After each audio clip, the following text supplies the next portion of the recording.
not put it up? I didn't. Hang on.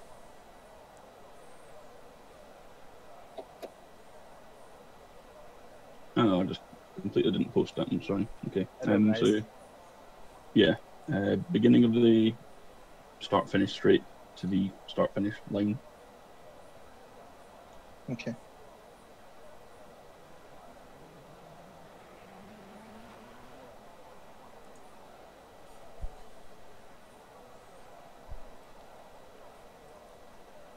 Good evening.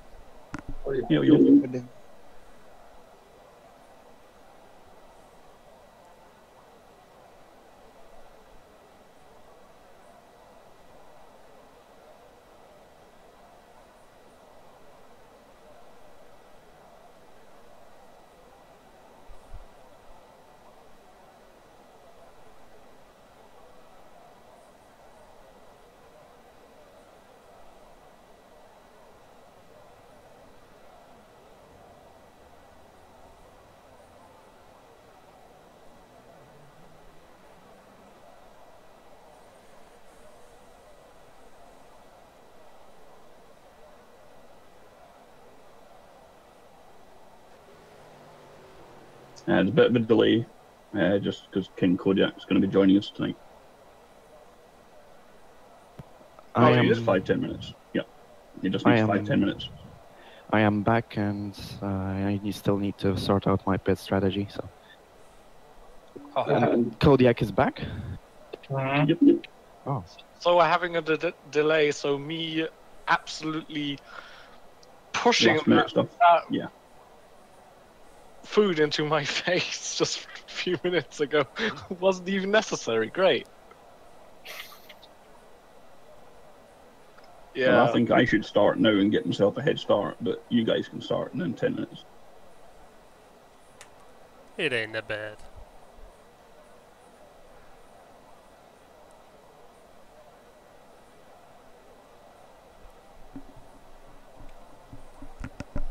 And as I said, my tactic is just trying to get in front of you, Flying K, and then break him down until you're there. You have to do a lot of braking then.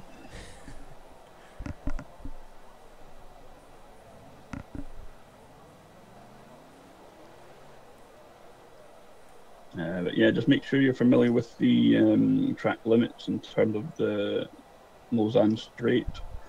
The chicanes essentially are the curbing is the limit, not the white line. Essentially all the way up to the final corner, where it's back to the white lines again on that corner.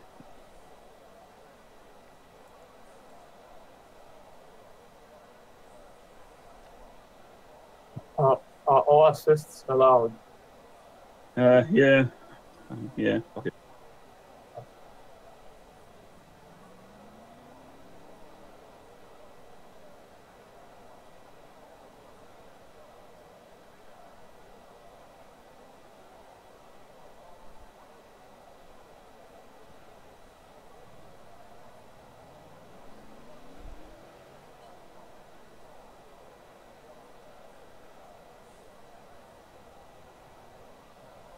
Is the server open?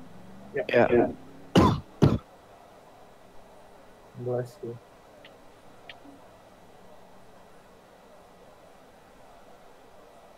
Only 12 people. I'm 13 with Thompson. Yeah, kind of almost predictable. Well, I mean, it's better for me in terms of grabbing the championship, but still. Less people making a threat. You can always crash her.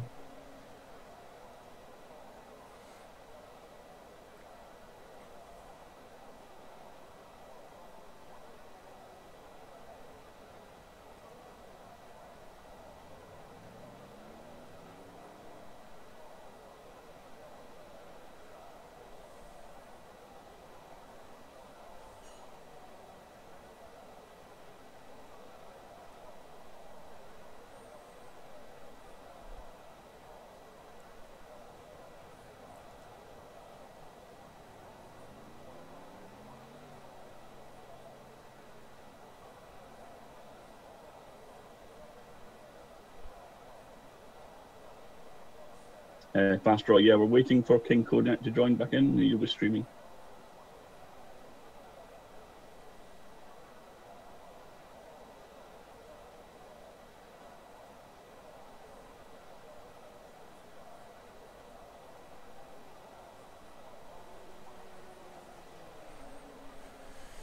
Just as well, King doesn't have this livery pack installed because I have him sponsored by Nissan all over my car. That would just confuse him.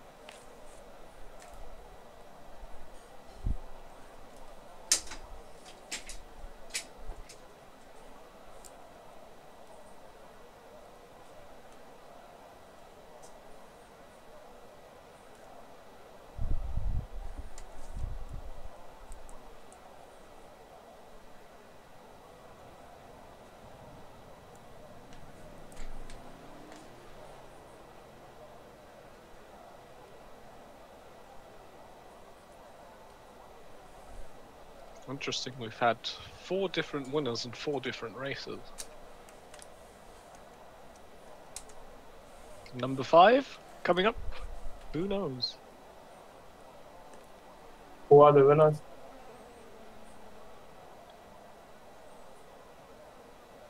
For LMP, it's Kefren, McCoy, Andrix, and TPW, and GT is Morvik. Groby. Who has run? Who won 2? Then Groby and Rygo. Yeah. So you will win today. I'm just trying to back up my teammates so we can win the constructors.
Test 1, 2, 3, 4.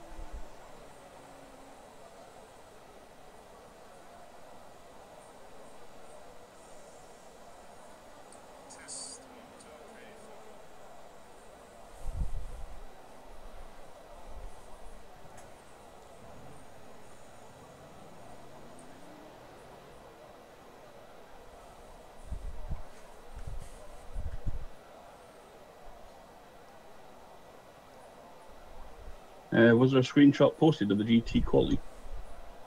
Nope. Who was it that took the screenshot?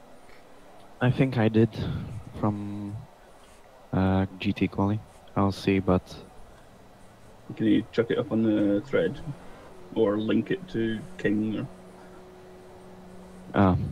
that way I would have to quit the lobby because I'll tab. But yeah, I'll send it to him. Second.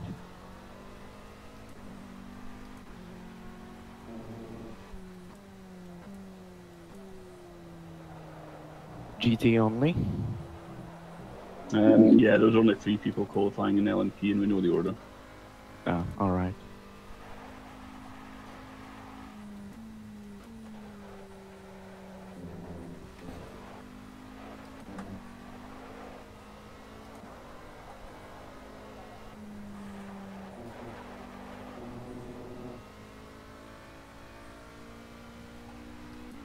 Huh? How's that possible? Oh, there we go. Was it?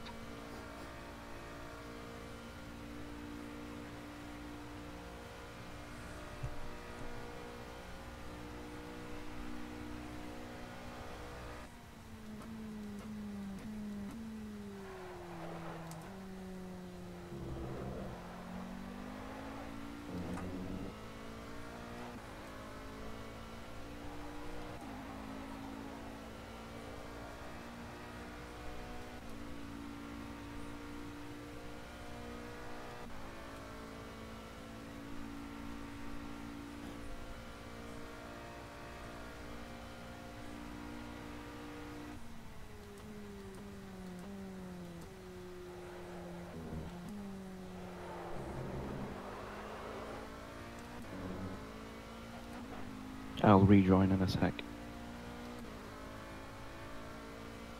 Almighty force feedback bug.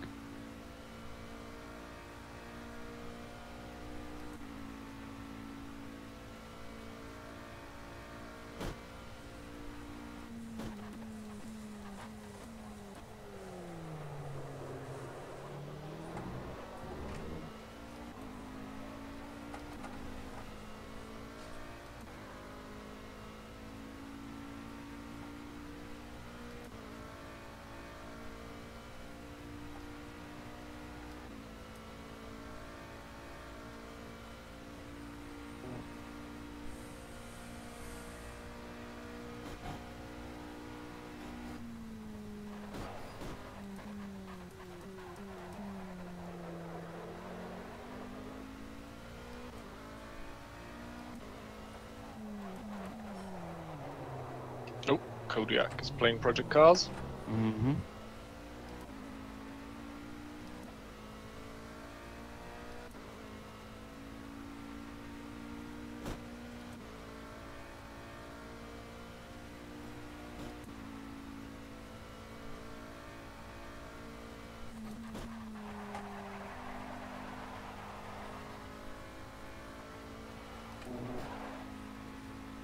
Why don't I? Okay, I have it. Force feed. I have it.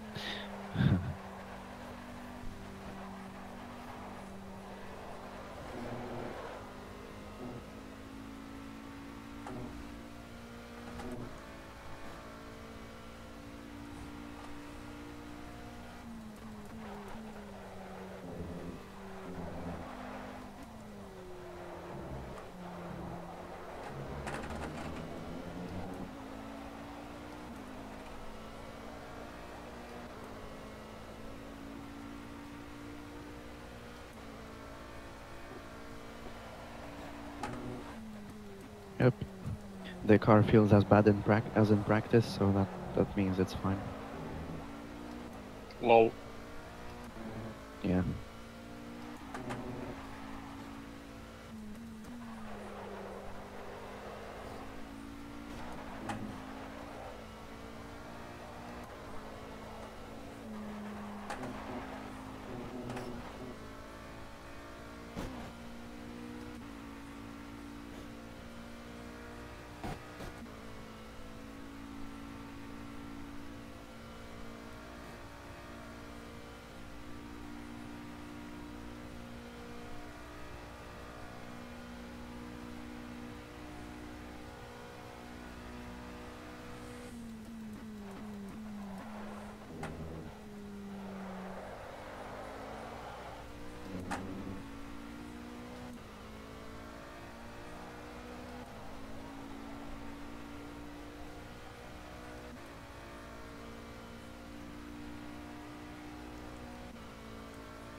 Kodiak's in.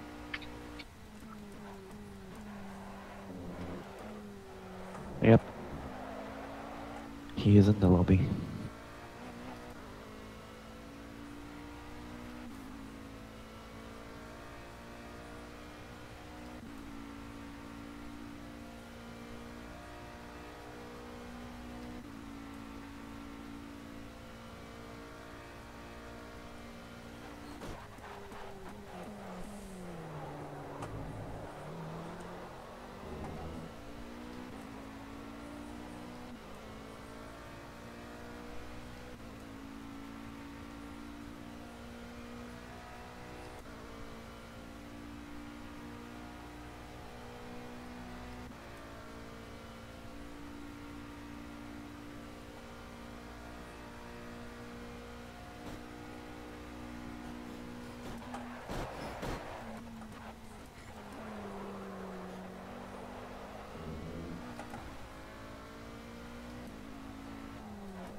Oh, you're very quiet. Huh?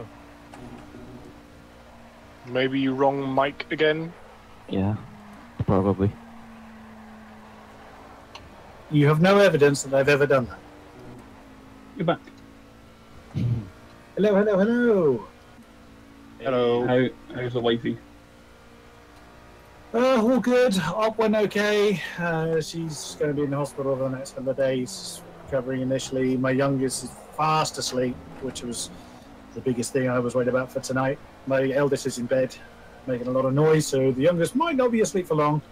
If I have to leg it, then I have to leg it, but hopefully not too long. No, that's not what to do. But I'm here. Sweet dude, sweet dude. Do I have like only 6 qualifying results? It's about that, yeah. Cool. As long as I've got 3 LMPs and I think 3 or 4 GTs. Does that sound correct? 5 GTs should be. I think there's about 4 or 5 in a GT. There was only 3 LMP. Okay. But yeah, just get yourself good to go and give us a shout. Let us know. Yeah, I've got 5 GTs, 3 LMPs. Yeah, that's what I've got. Yeah, just let me know when you're ready, and we'll push it forward. Okay, yeah, I'm good to go. All right, guys, all back to the pit, please. And I've got the right skins in place too. No See, way. I don't. Right, Mike? Right skins, I know. Well done, Hendrix. Just the first day where King Cody is prepared, you have the wrong livery. I know. I will. All right. Luckily enough, anybody not ready? he doesn't know because he didn't see the first matches, I guess.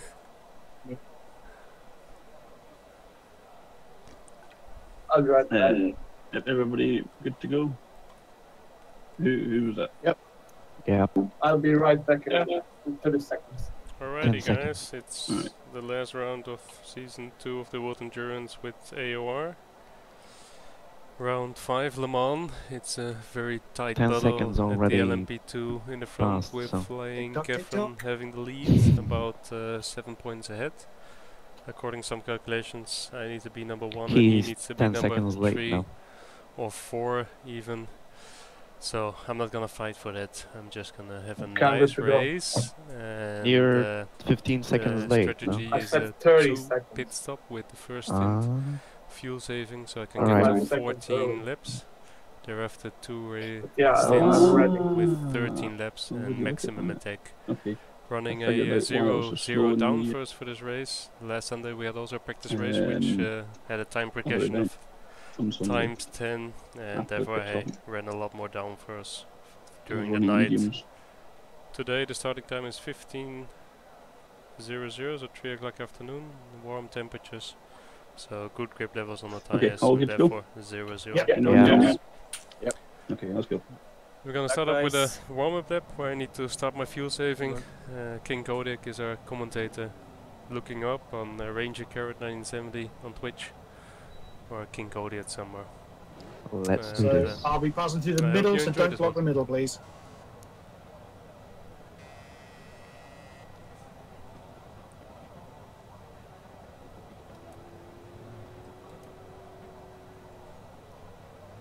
Okay, Flying K-Fan first, please. Andrix 2. Brazanchik 3. All other LMPs.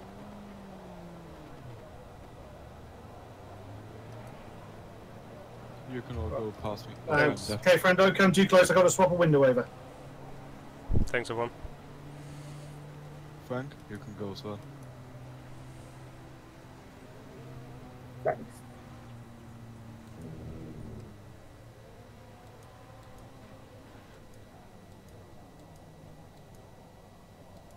Hold your brakes, Oh, guys. brakes. Oh, Yeah, sorry, I couldn't find the GT results. I've got it on the chat. with me. Yeah, I got it. Okay, Groby 1. Nick Mido 2. Morvic 3. Wegwin 4. DG 5. All other GTs. Right, I'm going to be flooring it now, so I'm sure I'm going to fly through it because we need to get this lap over with as quick as possible. So yeah, I won't be sticking at 80 miles an hour. Yeah, it's fine. Just crack on, mate. Crack on. It's 250. Kilometers. Yeah, we got a long way to go though to get to the finish.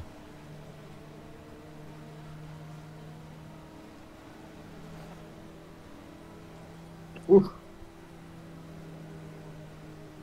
You okay there, Frank? Yeah, I almost spun into the barrier. I think the GTs can floor it a bit more. Pretty far behind. Can't see yet. 12 seconds behind. Yeah, it doesn't need to be that much of a gap tonight with the GTL and P split. Do you want that gap closed up, or shall I floor it? No, you're good to go. The LMPs and the GTs will be match your pace at least. Yeah.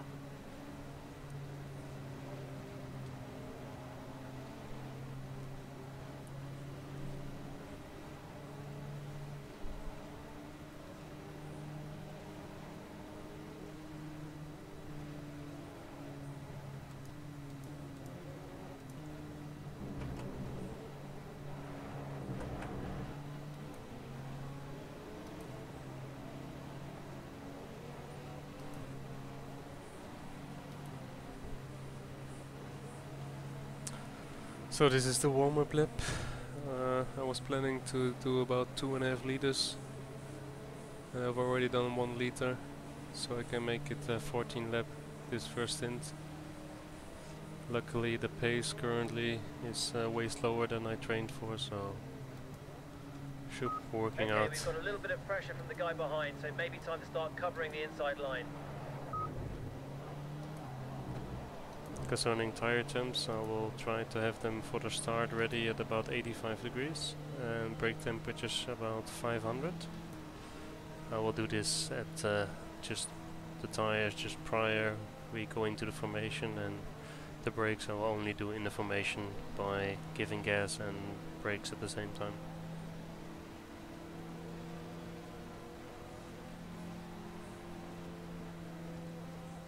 So my current position is 4th. We have a safety car in P1, which is King Kodiak, who will be broadcasting this race. And this is one of the most difficult corners we have. You can lose the car there pretty easily. So it's almost coming up for the formation.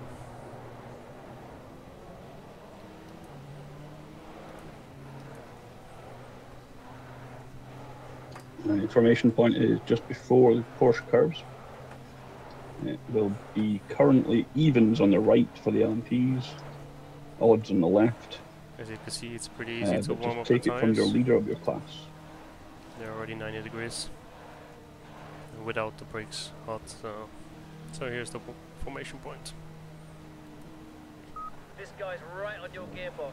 See if you can pull a trick on him and slow down in the middle of the last corner and try and punch away onto the straight to break the slipstream.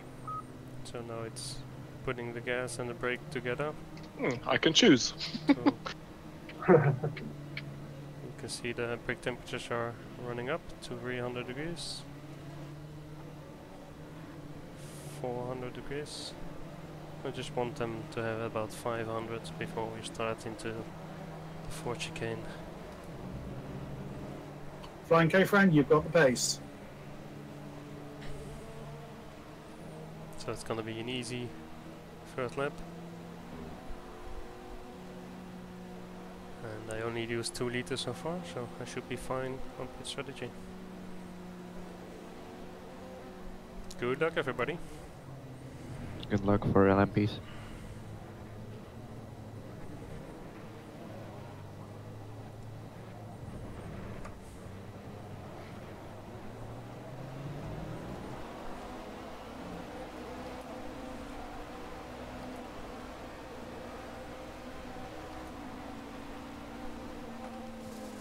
Ooh. Yeah, it was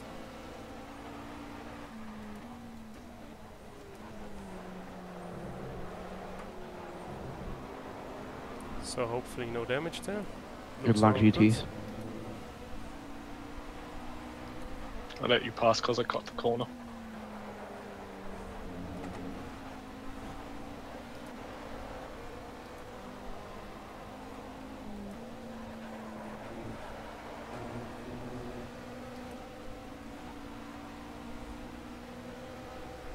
On your right.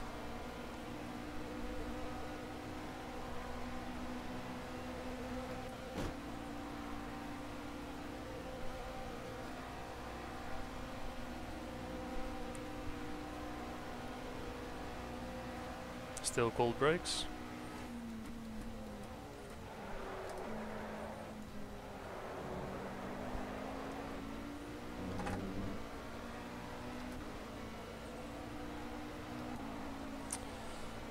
And now it's to fuel saving mode.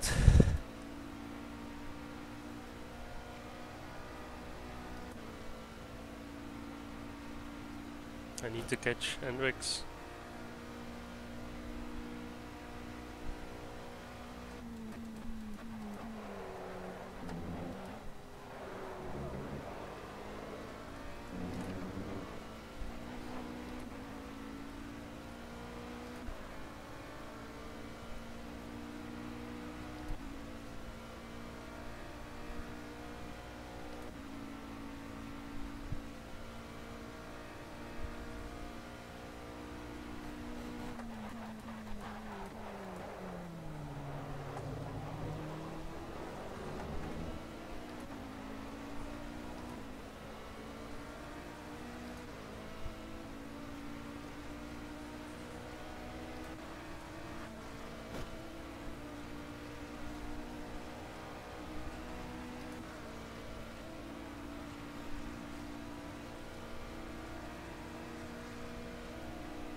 Some good defending there from Hendrix.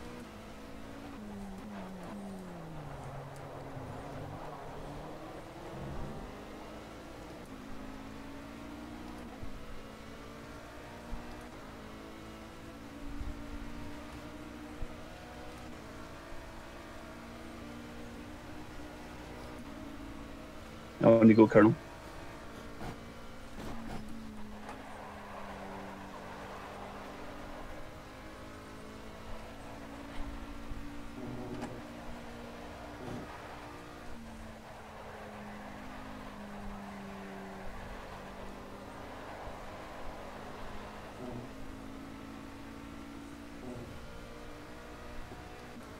Tactical.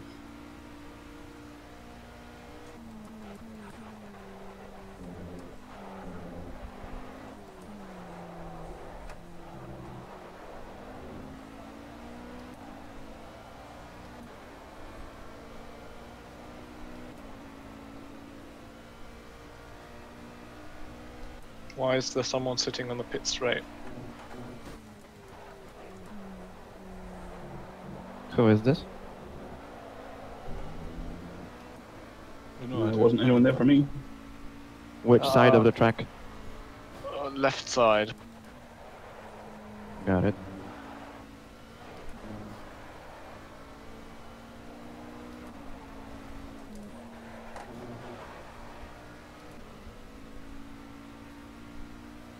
No, no one there for me either. On my screen, fast draw standing on pit straight. So I need average fuel of 5.55 or 5.6. So yeah, great game. Was that lag or did Rosanchik crash into the wall?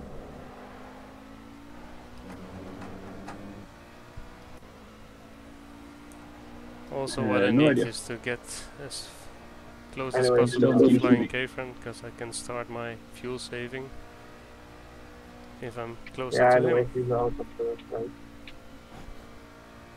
By the way, I got another stream next to me, so if you want to leave any comments, you can try to look at them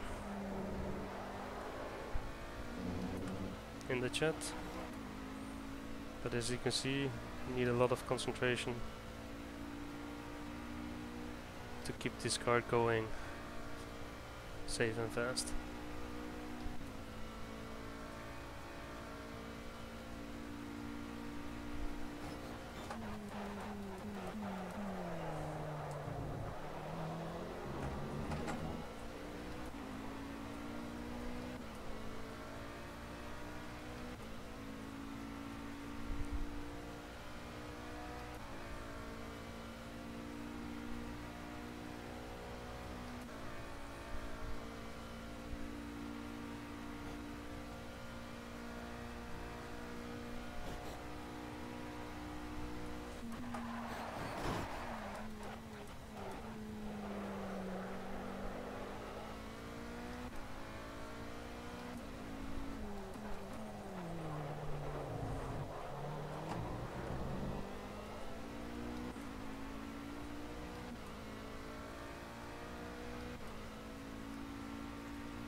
Nice one, that was the fastest lap of the race.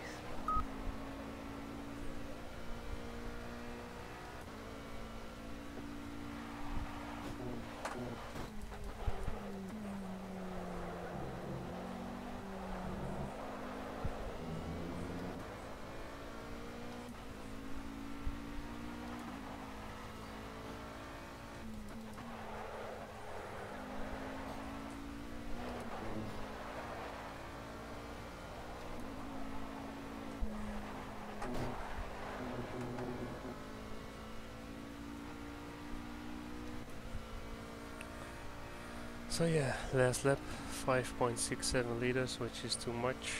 So the gap is 3 seconds. Need to start thinking about leaving it this way. Maybe you'll make a mistake.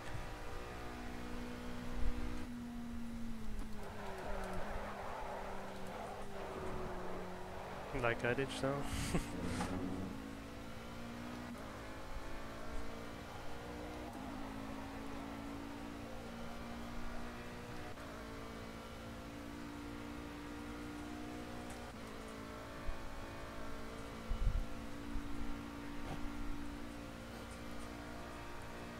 My teammate is now behind me.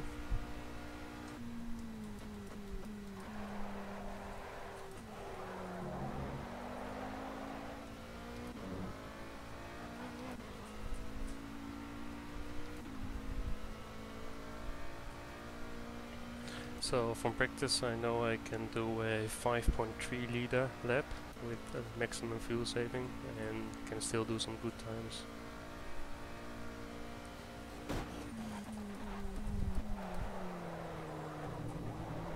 So I don't need to worry too much.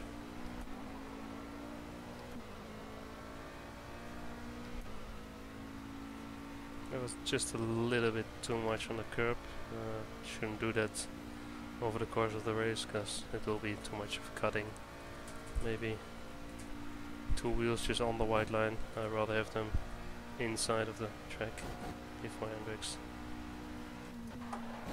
gets angry with me.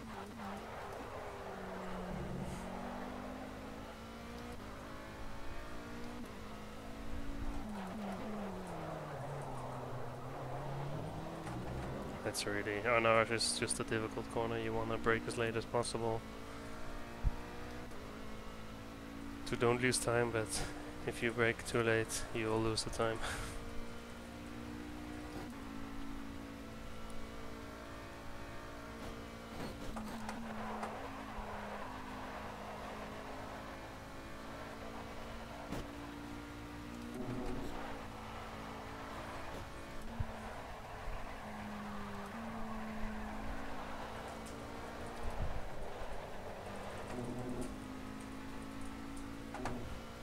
So last year at this Porsche Curves part, flying Kefron was really good.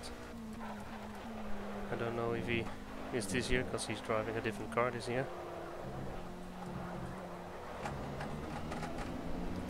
So I took half a second that lap, You can do it. Keep pushing. and I used 5.55 liters, so exactly on target.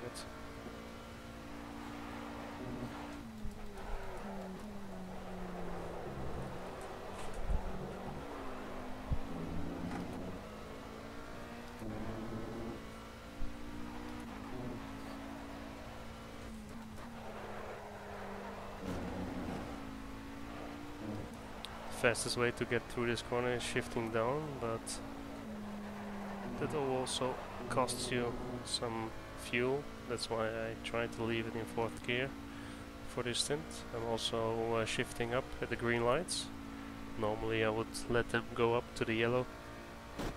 It's just these small tricks which really don't take much speed, but they save you just those 0.1 liters you need in the end.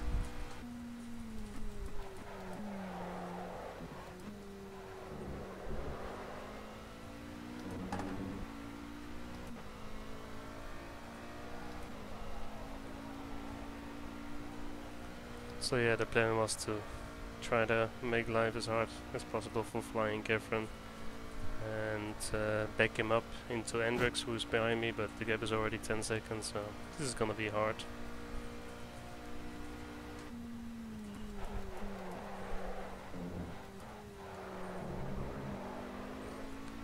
Maybe we can have a nice battle, put him under pressure, and you never know what happens then.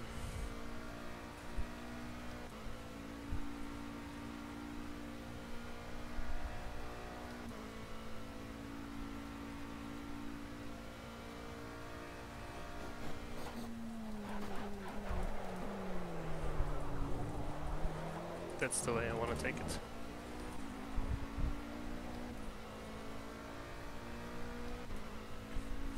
So I've written down some key notes for myself about fuel.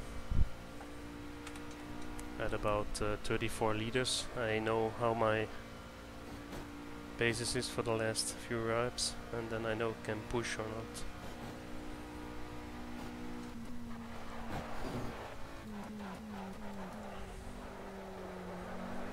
Trying to get into the rhythm now.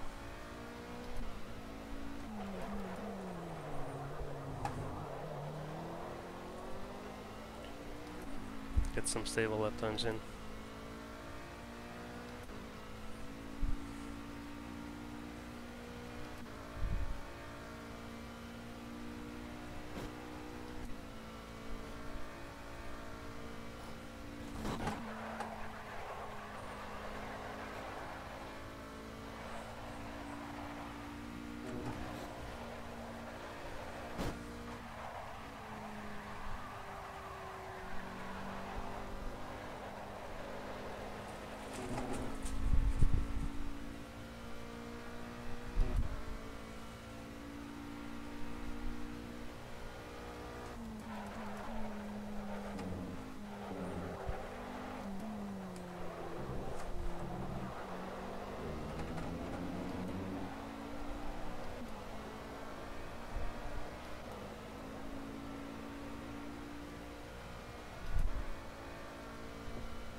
feels like I got a lot closer there.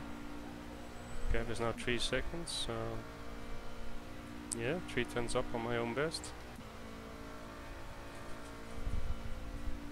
Shinny?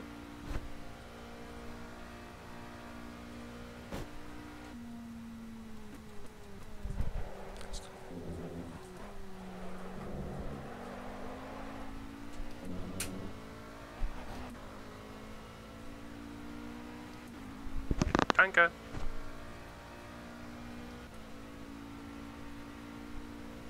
There's a thunderstorm outside here, so I needed to close the window. Maybe you heard it on the background.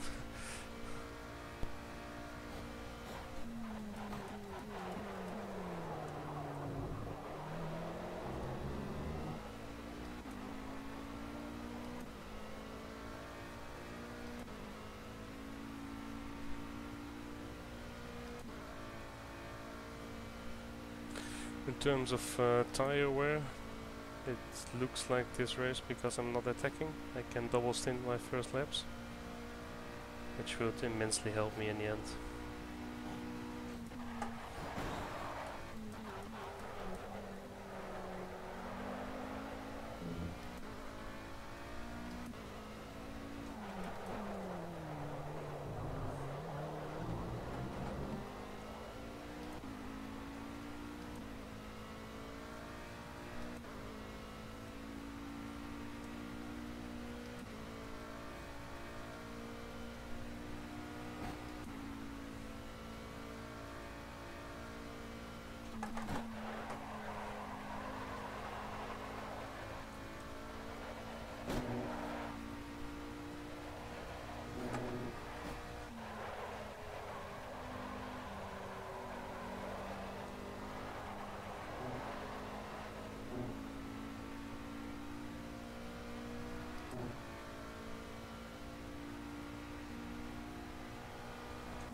Sorry, Nick. Go on.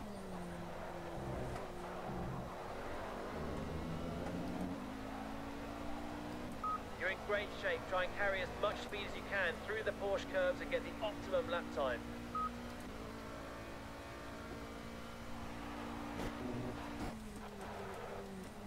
I'm in Rigora, sorry, Jesus.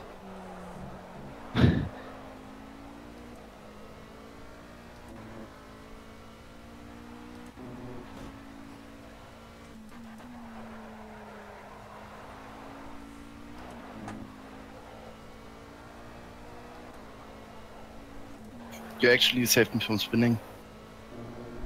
I thought so as well. That was a bad entry.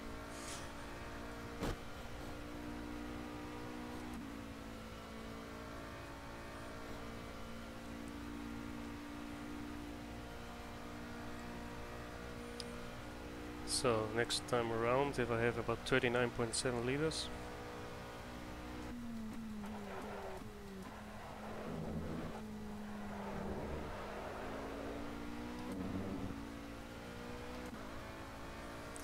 That will mean I can start pushing.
Of course, I also hope that a lot of time is being lost with the GTs for him, and not for me.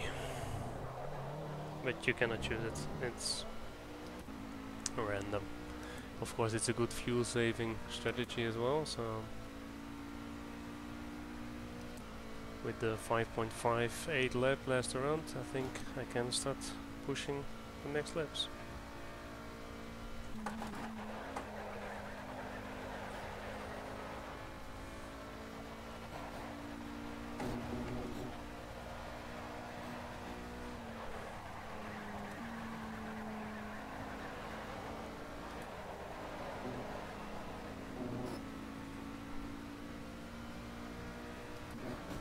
You're about to lap some back markers. The blue flags will be out.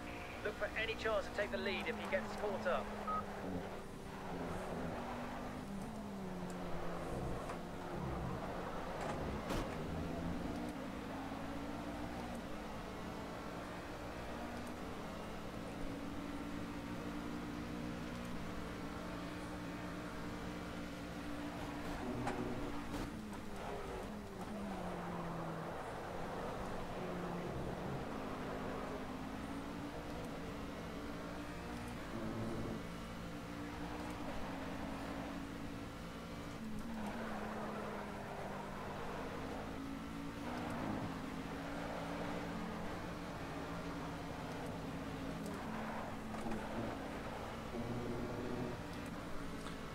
So yeah, I forgot Yes, to self-damage.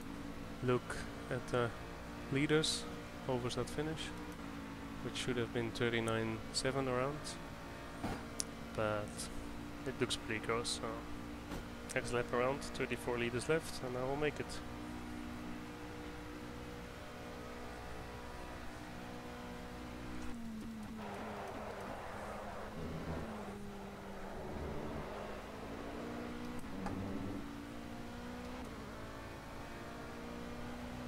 As you will see now, I will start driving a little bit more aggressively, less coasting at the end of the 6th gear, and shifting up at the yellow lights.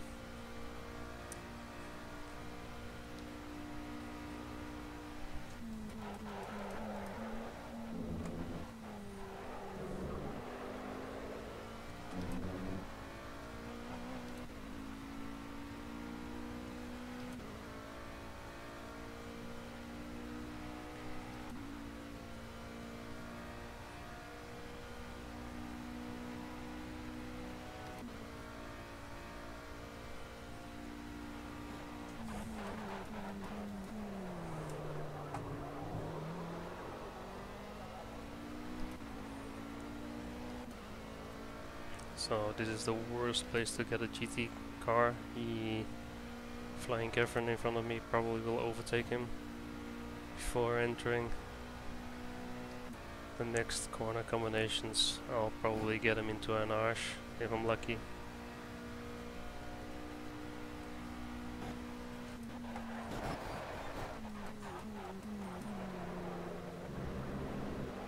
The blue flags are out for you. Get through the traffic as best you can.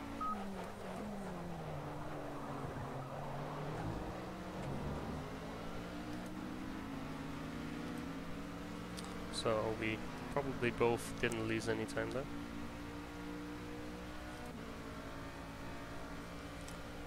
I can see now 34.6 liters.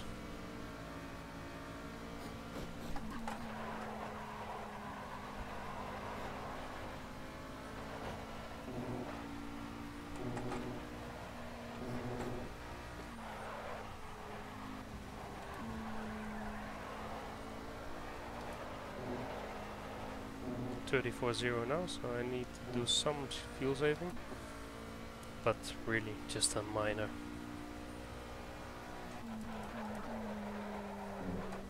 Did I touch you on your screen?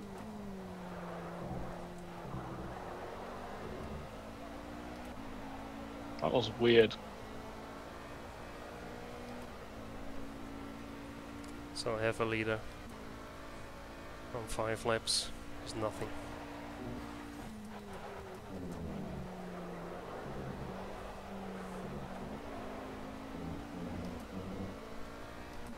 Don't forget to steer, to stay within the white lines.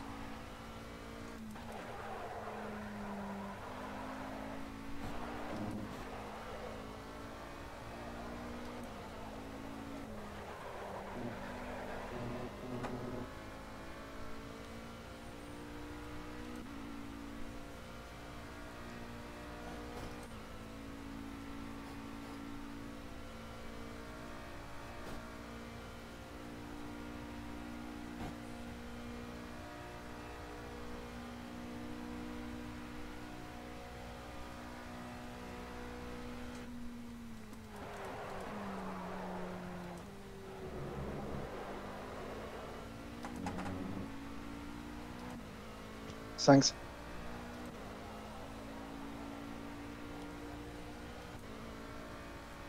So tire wear is a lot better than last Sunday, probably because we use ABS now, or are allowed to use ABS. Less locking of the front tire.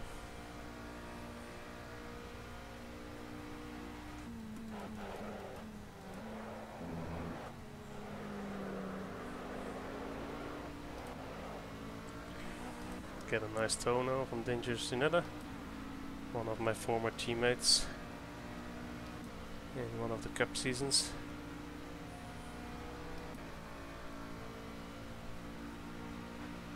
Actually, I don't get a tow.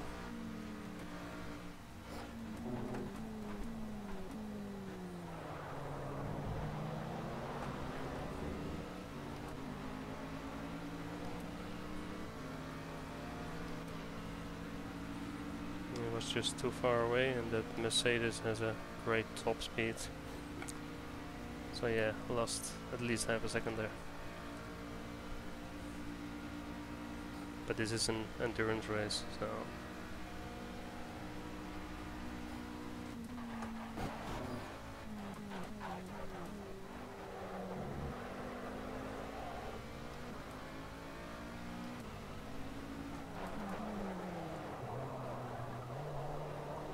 So Catherine made a mistake, I think, because the gap just went from 4 to 3 seconds.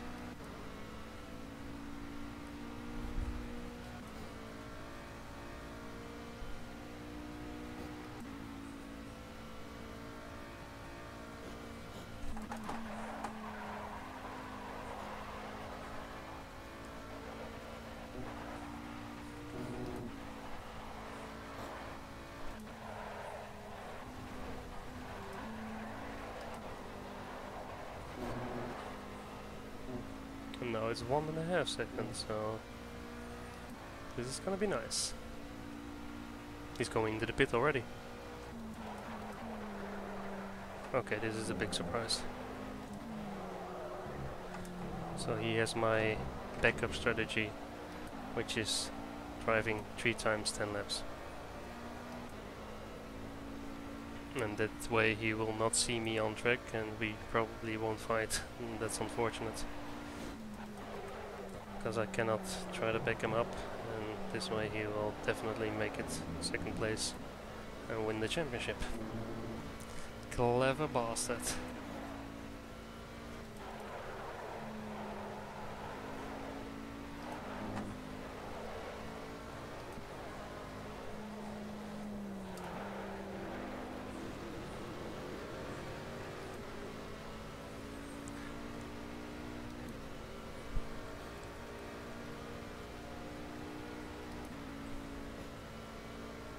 So now hopefully my teammate can fight it out, or Hendrix, and Flying Cavern will lose some time over there, and maybe I have my luck over there.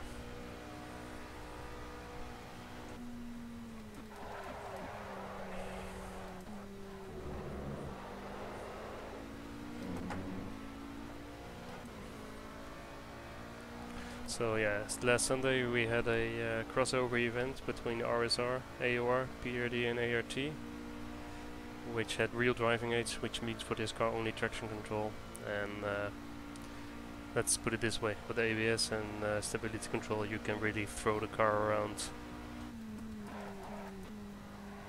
without being scared to hit it in the wall and damage it. That's why I've set up this car for this race a little bit stiffer and also lower, which increases actually overall stability, but also makes you touch the ground a little bit more, therefore sometimes maybe you lose the car, but with stability control and ABS you won't lose it.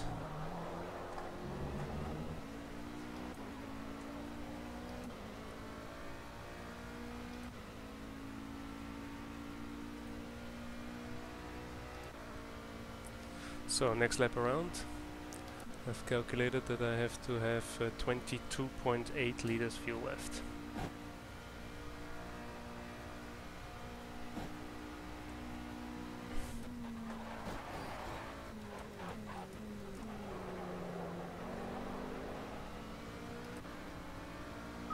just closing up on some of the back markers.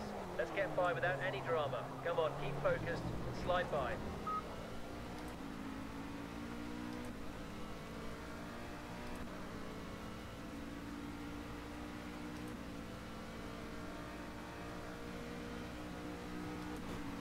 Thanks. Sure. It's always good to communicate with each other. As he flashes his light after I did, I knew that he knows that I'm there. Standard overtake maneuver is here on the inside. Oh, that was pretty close. So, what did it say?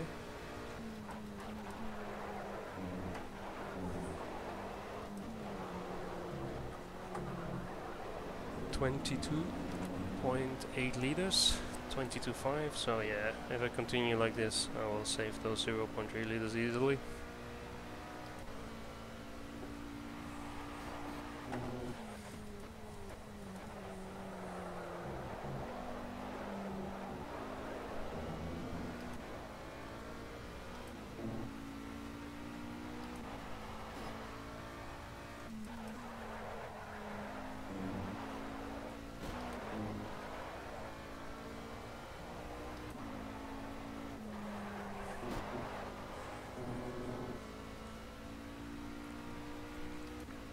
Now my calculations are not on paper anymore, but I know that with 5.7 liters per lap I can easily make it. As you see, my last lap was 5.53, so I don't have to lift and coast anymore. I can just drive my own race.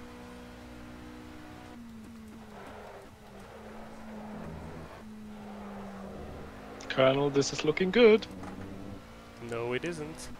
You need to make sure that Flying Kiefer doesn't get through the field, because he's on my alternate strategy.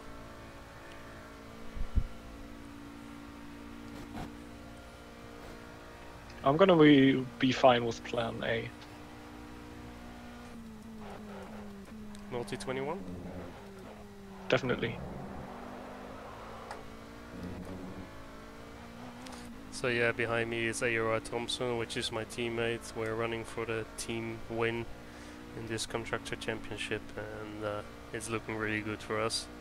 He was struggling for pace in the beginning, but as he's only 20 seconds behind after 10 laps, I guess he found his pace. A little bit too late on the brake there. Still manageable. But such corners really eat your tires.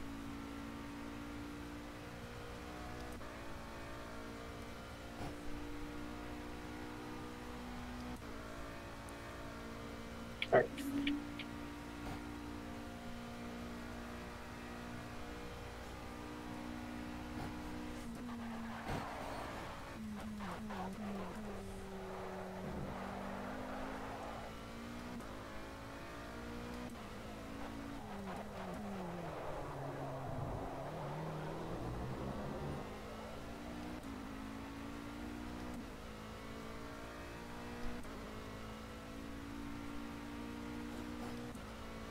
So yeah, 3 times 5.7 is 17.1 liters. I need to have over the line around.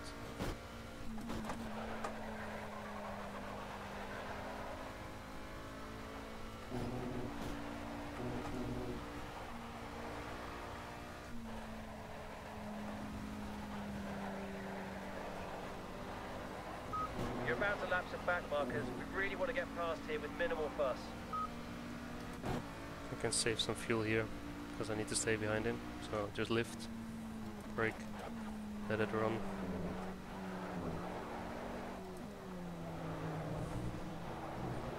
And excess.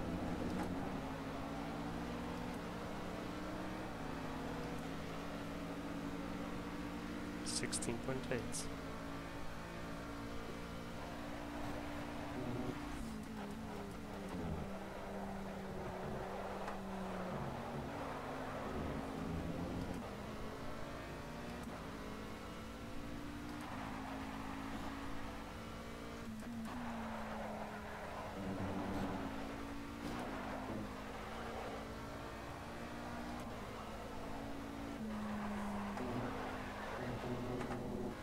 need to lift up there as I went out of the racing track. I see my own stream I was looking at is down, so I cannot see any. Oh, I see a comment now, but unfortunately I don't see the whole only person on earth watching this. Is me already. Thank you, Mr. Watson.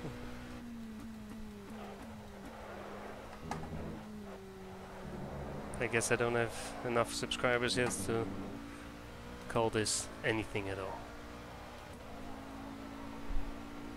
But anyway, thanks for watching, Mr. Wolves.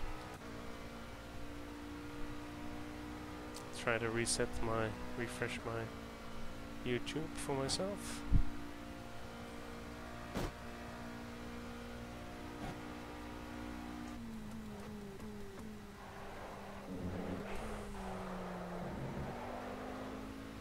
I think the better stream to watch is anyway King Kodiak's broadcast, which has an overview of all the cars. He's in the lobby with us, live commentating. Who is behind you, Thompson, and what's the gap? Kfren, 37 seconds.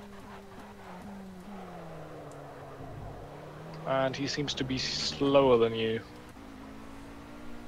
Yeah, he fueled, so he'll probably have some more fuel.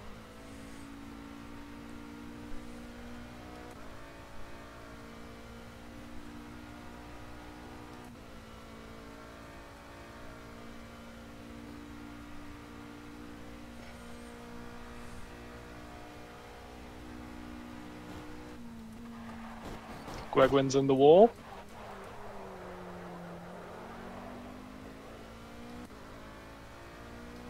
No, my teammate. So yeah, with last lap 5.56, that means I'm just running about 5.5 to 5.6 liters a lap. So if I cross the line with 11 liters, I'll be safe.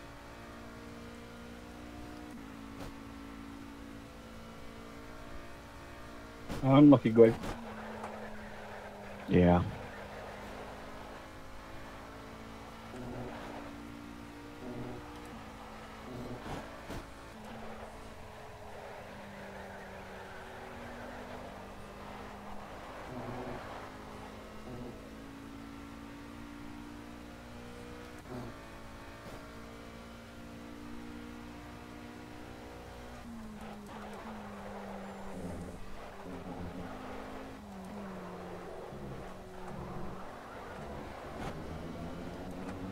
So, 11.3. Lovely driving out there, that's great pace.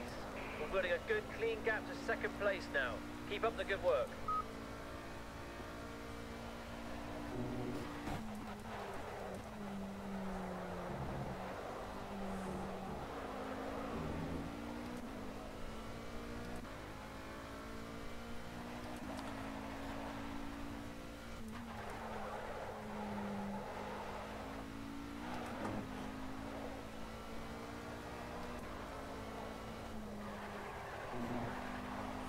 So my stream is back up. I can see some chatter again, but only works if Mr. Wolves is still there.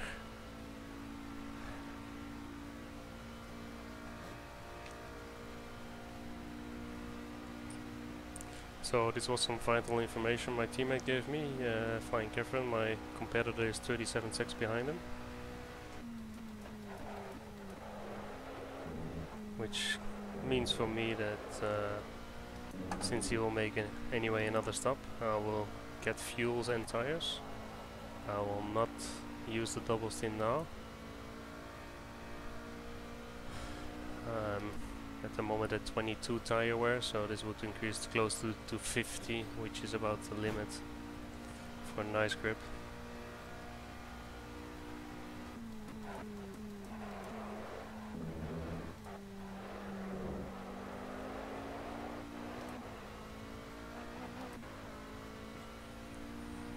If you think about it, on last Sunday we had a 10 times time progression, so a whole day and night cycle. My fastest lap with 2-3 wings, I have to say, was 3:37.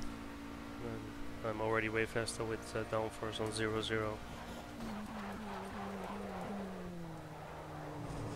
Of course it helps that I set up the car, as already said, stiffer and a little bit lower ride height, which I am confident to do with the stability control and ABS that we are allowed to run.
So 5.8 liters left, last lap 5.6, so pitting in this lap.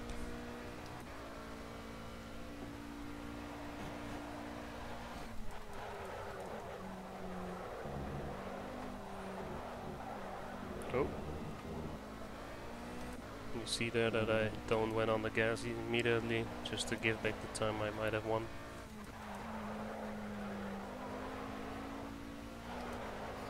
Which apparently will be solved for P cars too.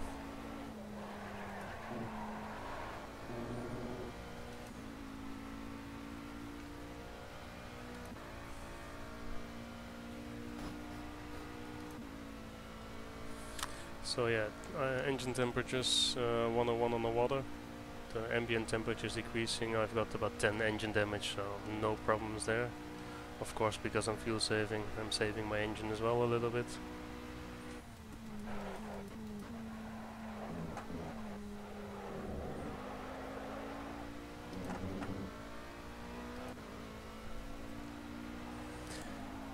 Brake damage, nothing. I've got 3 on the front, 1 on the back, which will end up below 10 for the whole stint, so I'm never gonna change my brakes for this race.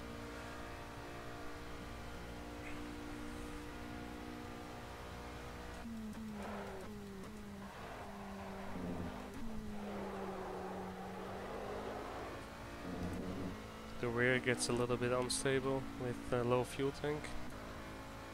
Cannot step on the gas as easily as before.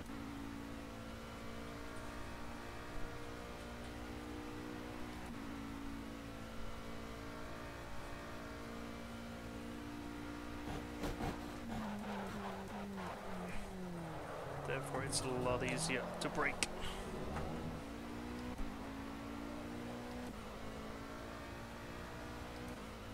Get behind, Thompson. 38 seconds.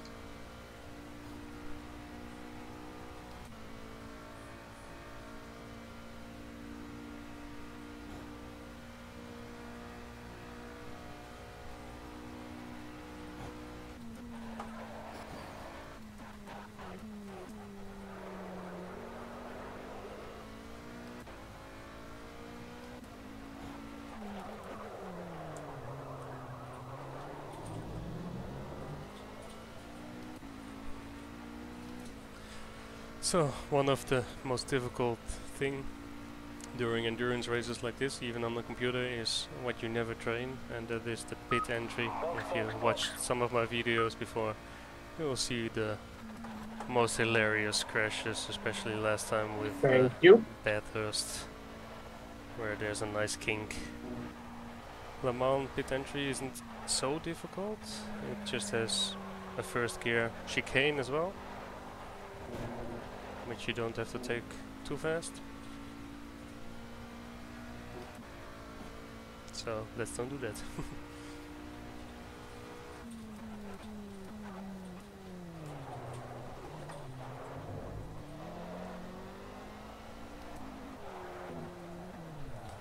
So my setup is good, full tanks, change the tires to soft. Damage I know for sure that is okay. 0.2 liters left. So I did a 14 laps in now on my 75 liters, which included the warm-up lap where I don't use so much fuel.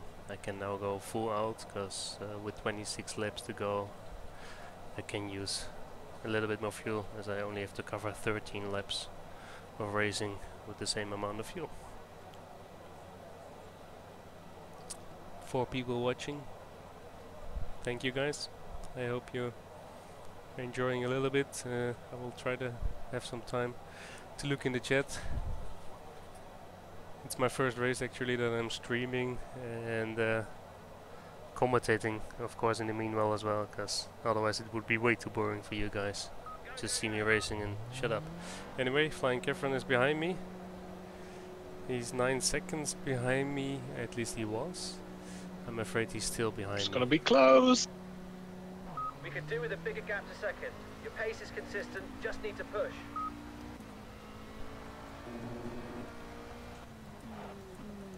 So, this is gonna be a fight.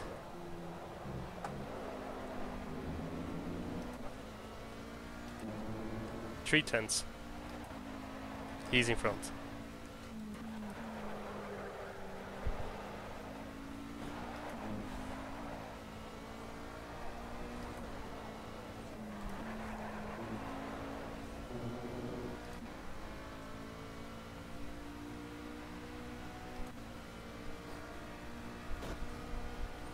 So this is what I wanted. Better with Flying Kefren, knowing he needs to pit one more, and now try to slow him down. Which probably won't happen, because he's a good driver and he knows what he's doing.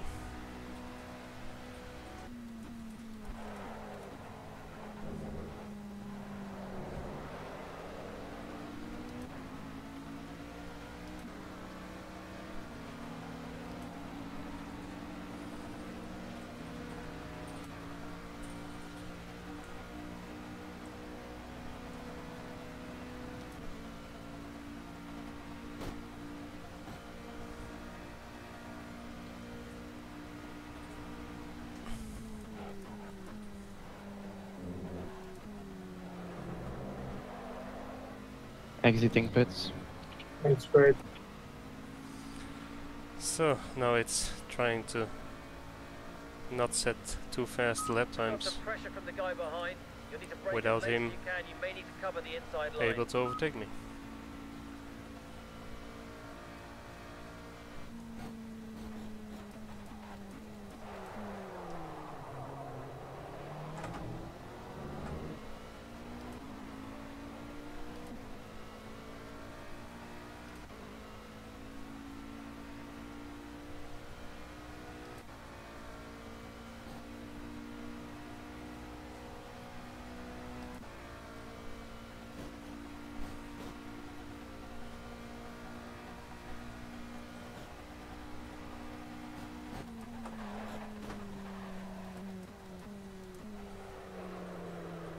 Ballsy move.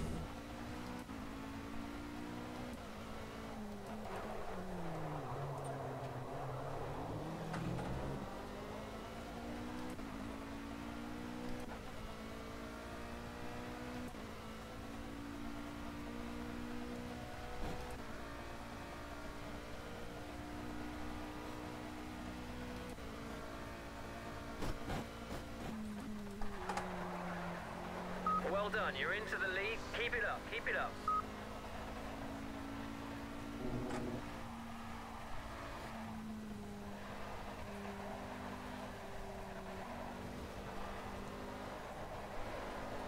Looks like there's one on your tail. Start defending your position. Cover the inside line in the braking areas.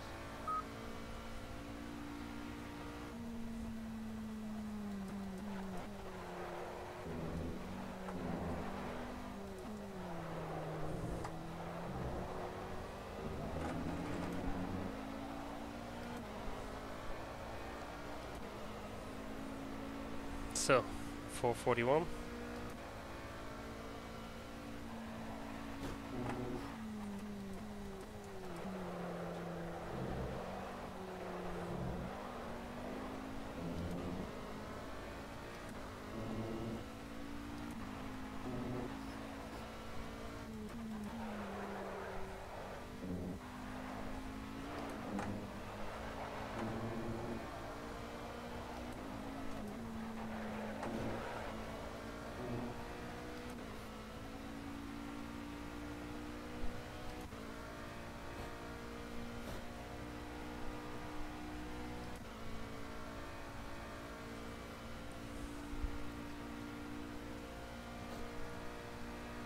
He took a gap.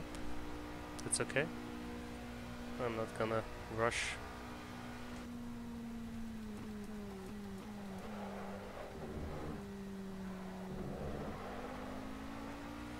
I'm going into fuel saving mode.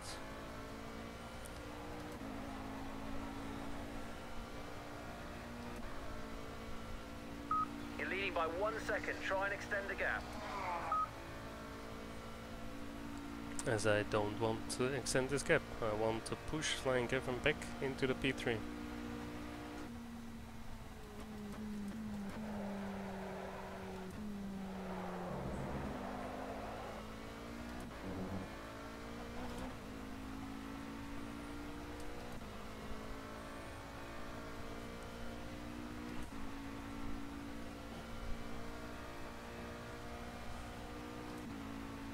So he's gonna set up for another overtake because this is the best part, so I have to make this one good.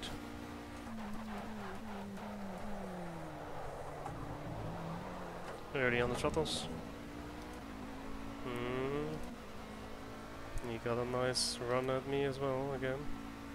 This time I'm sending him over the outside.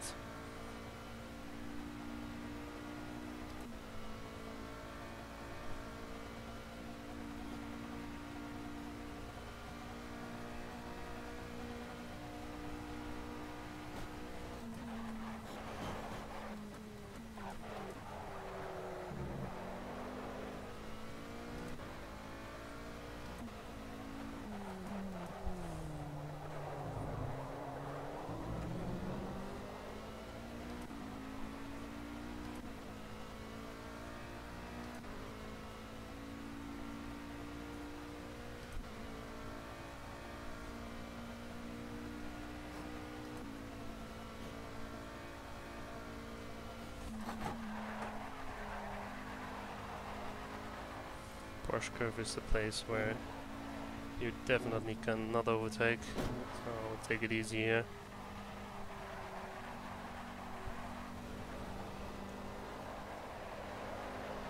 Because he needs to stay behind me. It's difficult as you don't have downforce. This guy's all over you. Fill in the mirrors. Time to cover the inside line and brake as late as you can.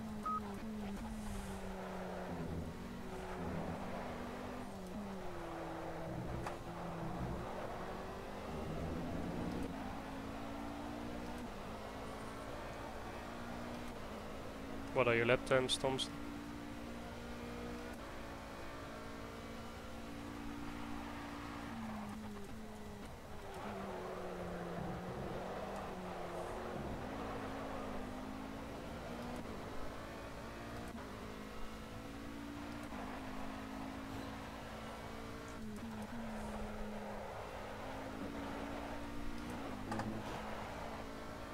Last one was a high 37.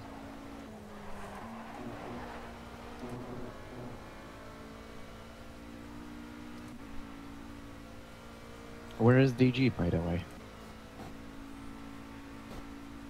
He suddenly disappeared on my screen.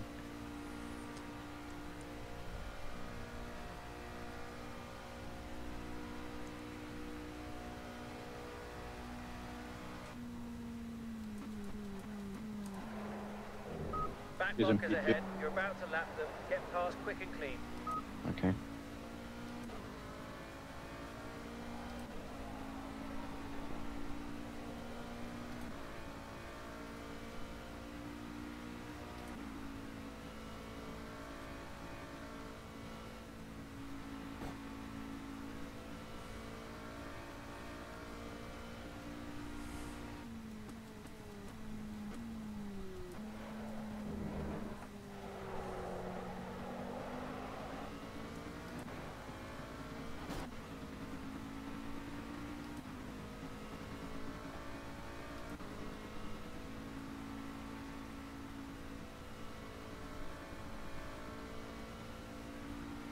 Leaving pit.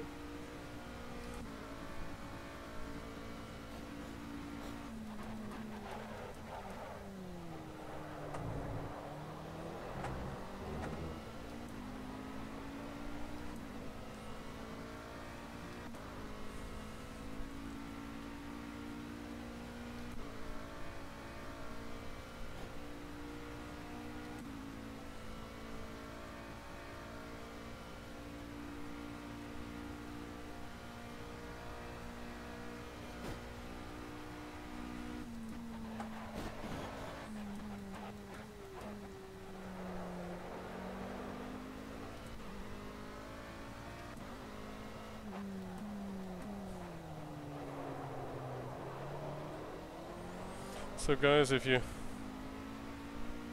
still there or just tuned in, I'm at P1. My closest contender behind me, which is in the lead of the championship, and he needs to finish P3, so you can guess what I'm doing. I call it fuel saving.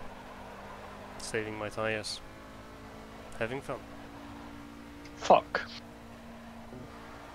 Spin. Worse. Whoa. Crash. Yep.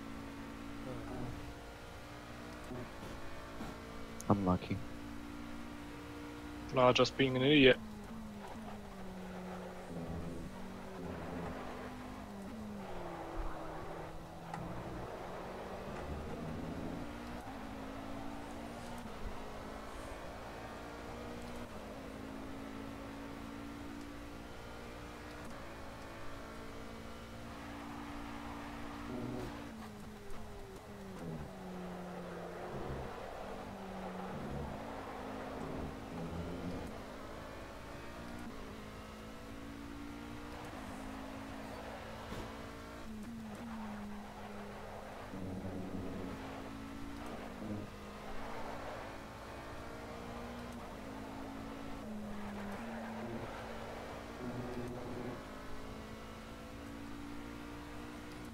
You need to pit for damage, Thompson.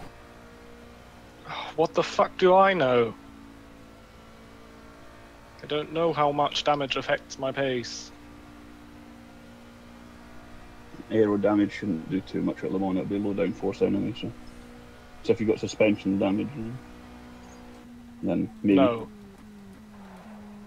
You might drop a second or two. Only aero. Depending on the severity, you might drop a couple of seconds, maybe a second a sector max.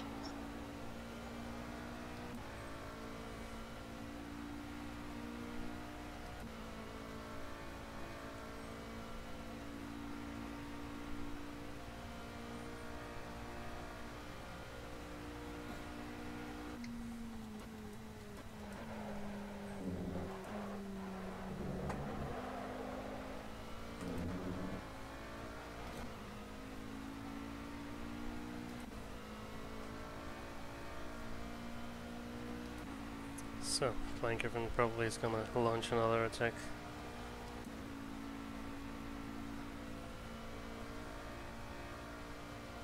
Nah, you're dropping back quite a lot actually.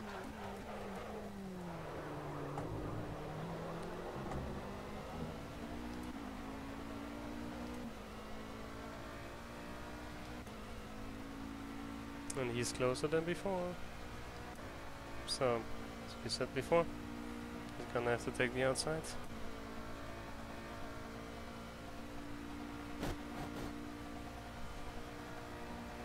You won't be fast enough. Rigor, did you pit?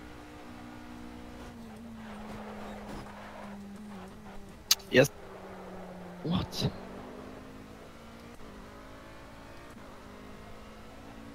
How dare you pit?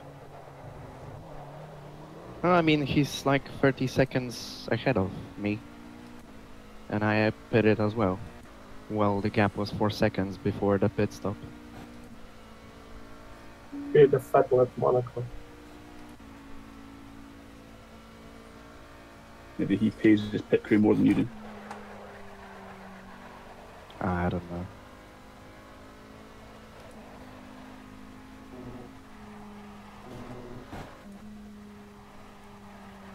Or actually, I think what he might have done.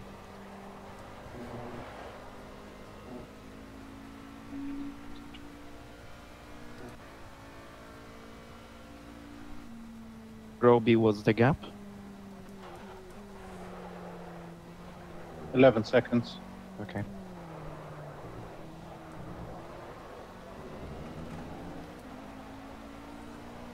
That's good pace, lovely and consistent.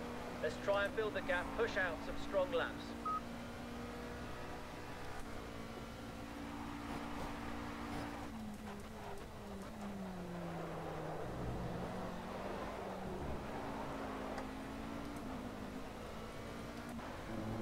Try and stop this guy getting underneath you. Cover that inside line.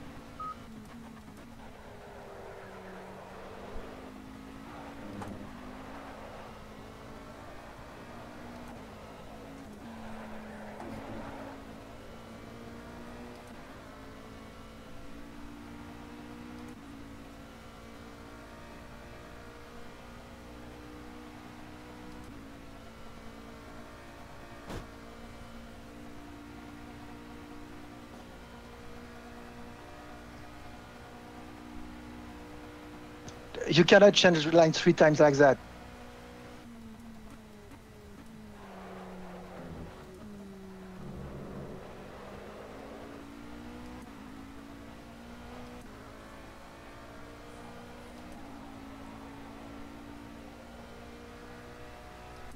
I always go inside on the grey. No, and it's thereafter not I go okay to left. try to create a crash.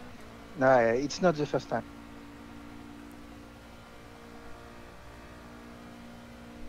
This time it was too obvious.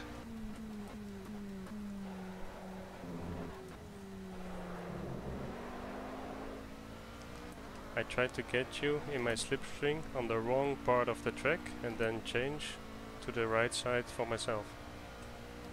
It's a joke, okay. Give you 4 seconds, you want to crash.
Cracking job. That's strong pace and we're building a nice gap to second.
So yeah, Hendrik should be doing better than 3:39s, I hope. So if Thompson isn't gaining, I hope Hendricks is.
Great job.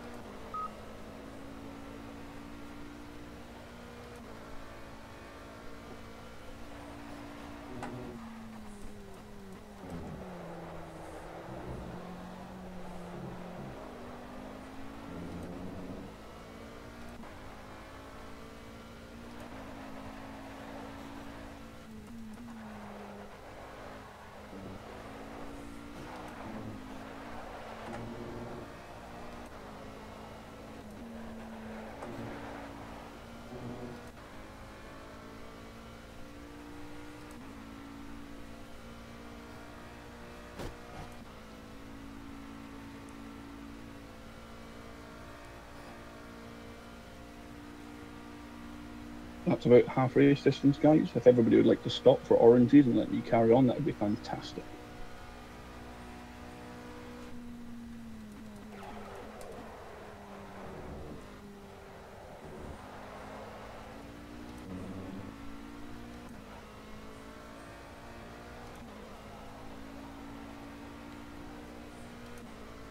That was funny though, even if nobody's reacting.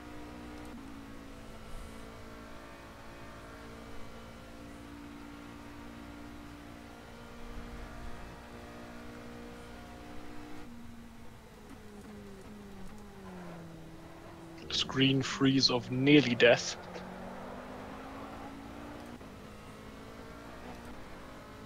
You got a screen freeze? Yeah. Oh wow. Like nearly a whole second. Oh. That was scary, but nothing happened.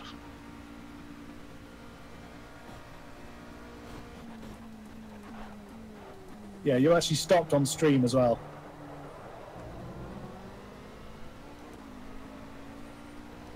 Feel free to stop again, please. No. Oh.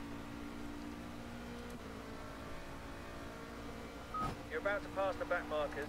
Let's keep it clean, no risks.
Alrighty, Kevin is in the pits. This means back to normal pace and hoping my teammate or Hendrix will make it.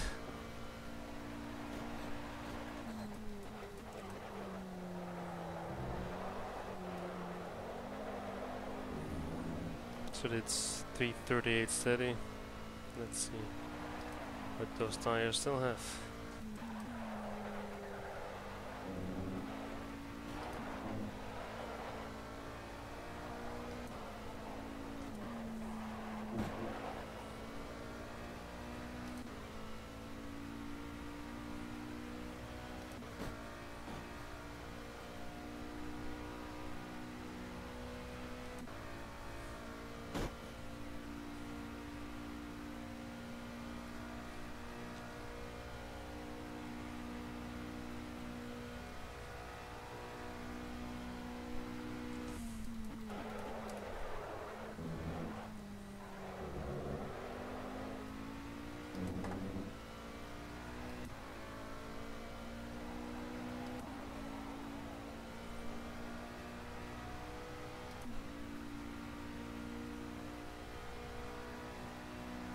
So he came in front of either Thompson or Hendricks, which is not good for me.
Closing on some back markers.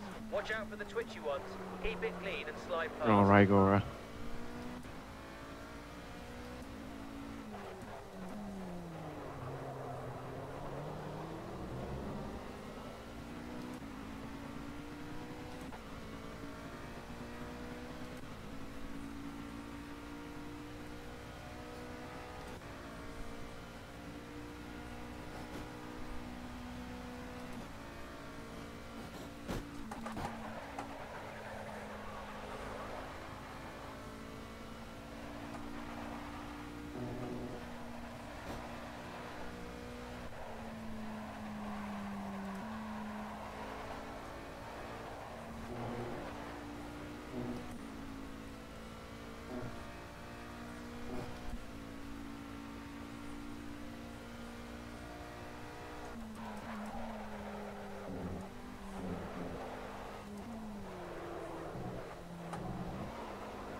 Went off the gas there.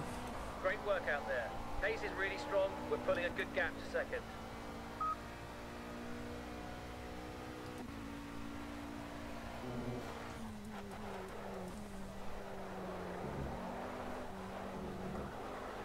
Oh.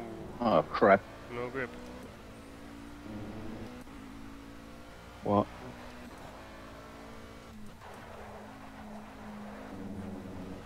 Oh dear.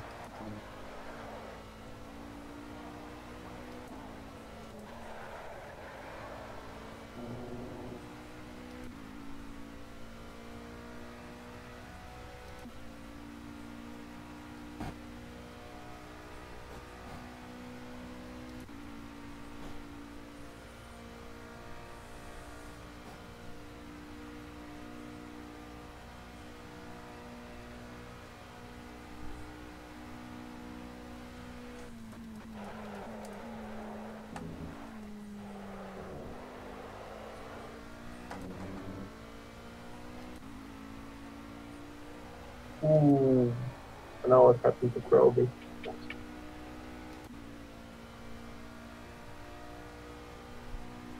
What lap is the leader on?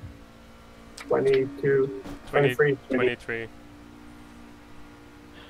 Alright.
Okay, mate, you're coming up on some back markers now, and some of them might be twitchy.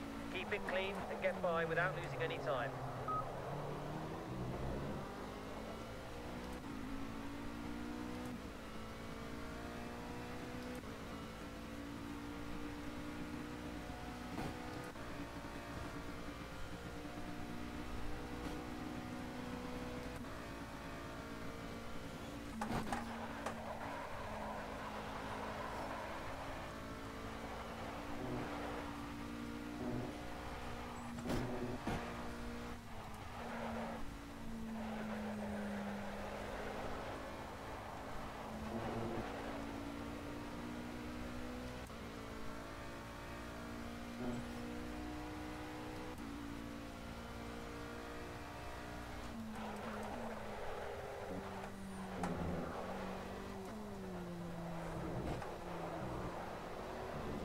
Yellow flag, end of Porsche curves. Yellow flag, end of Porsche curves. Carrier's off track for now.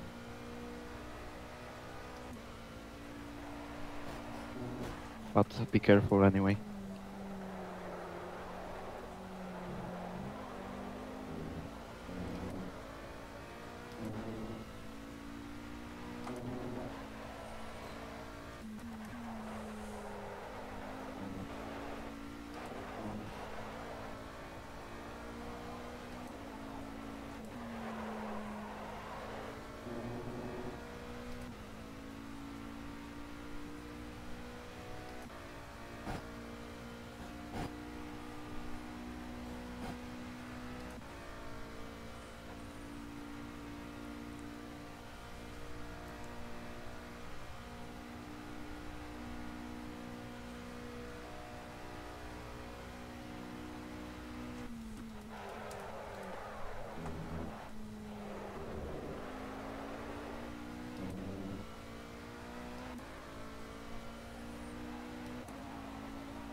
Profiler working again now. Yay.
Pace is good overall. Let's unleash some of your magic and build a bigger gap.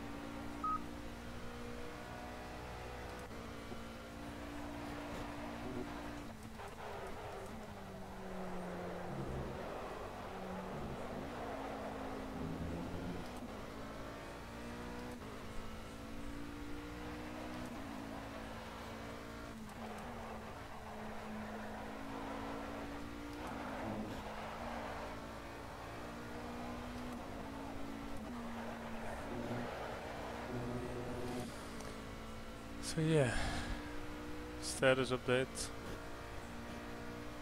Lap 25. For my last hint, I just need to drive 13 laps, which means I have to come in at the end of lap 37, which won't be any of actually 27 of course. I have to stop, I got a phone call. Which won't be a problem.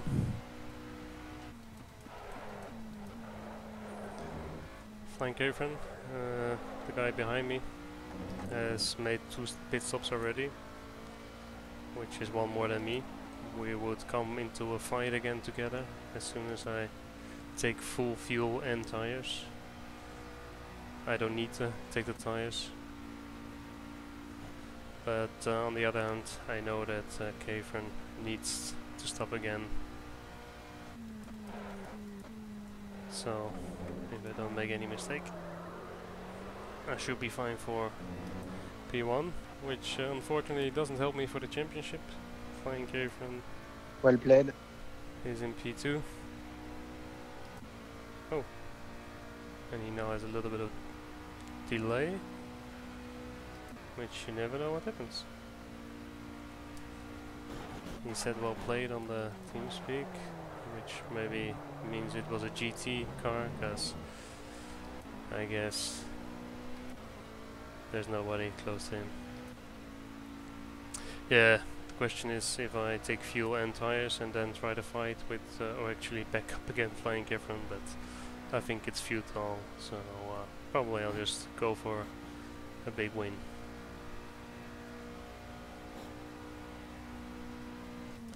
Of course I have to be careful that this is still LeMans. You won't win it until you are over the finish. And the walls are very close if you're driving 250 to 300 kph.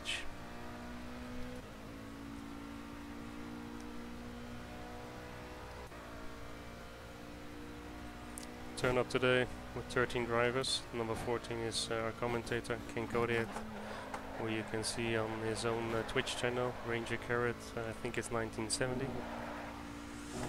Thanks, Flygon. Clearing pits.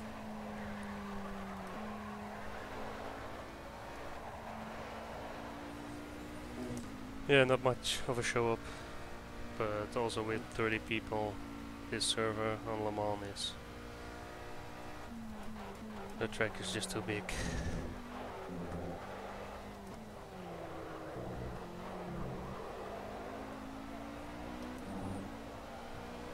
So 14.3 liters left, which means I can only do 2 laps, which takes me exactly to the end of 28. Actually 27, which I calculated.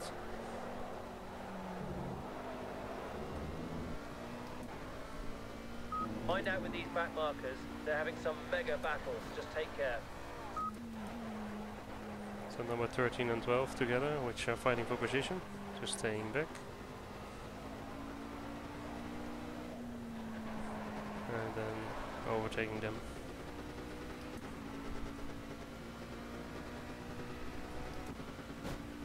Safely, without bordering their race. I think Rygor is the faster of them. He had a crash later, or a few laps ago, and he's now trying to back up the field.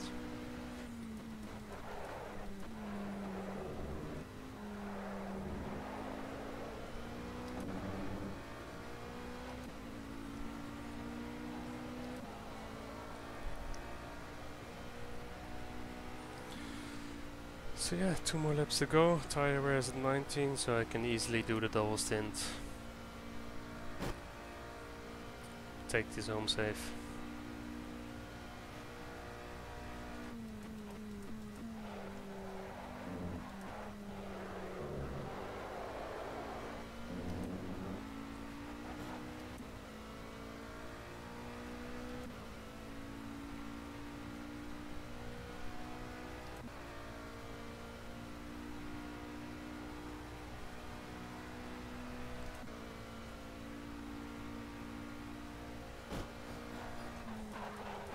Approaching some back markers. Keep it clean and try and slide past without losing any time.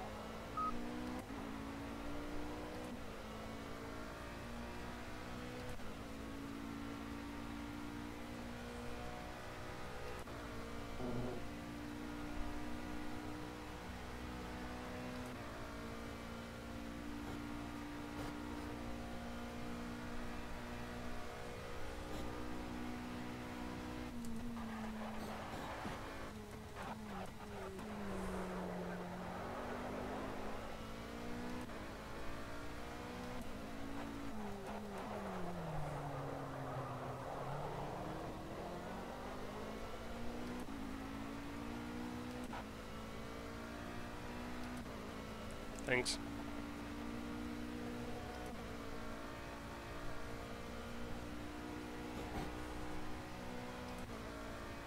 Leader is on lap 26, right?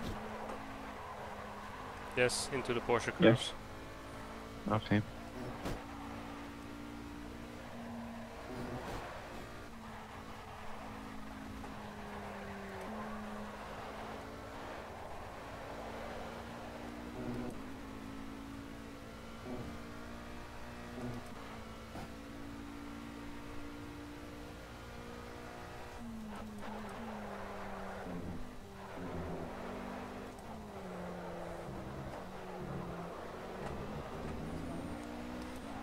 .8 liters, which means Hit it confirm. is Box live. now. We'll be ready for you when you get here. Yeah, just to play it safe, I'll take some tires as well. Even if it will be safe to double stint, of course the tires will be less grippy. And I don't want to lose this car.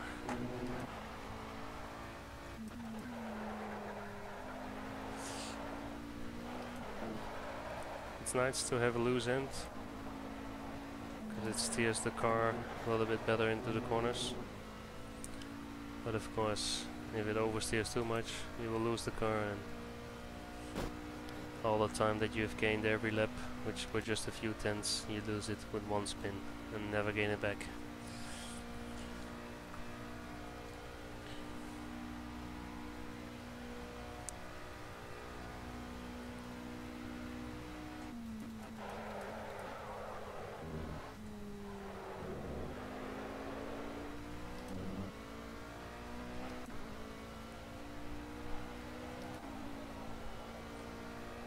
So, probably my top moment. 8 guys were watching. If you want to, you can leave a comment in the chat. I actually can read. On the side of me I've got a laptop which is working via Wi-Fi and Space Desk. I have my profile, and then next to that I've got a tablet running with YouTube, and I can see the chat stream. No multi-monitors here, which are fixed hardware, as I don't have the space actually. But still working fine. So if you have a spare laptop or so, you can use Space Desk via Wi-Fi as a multi-monitor.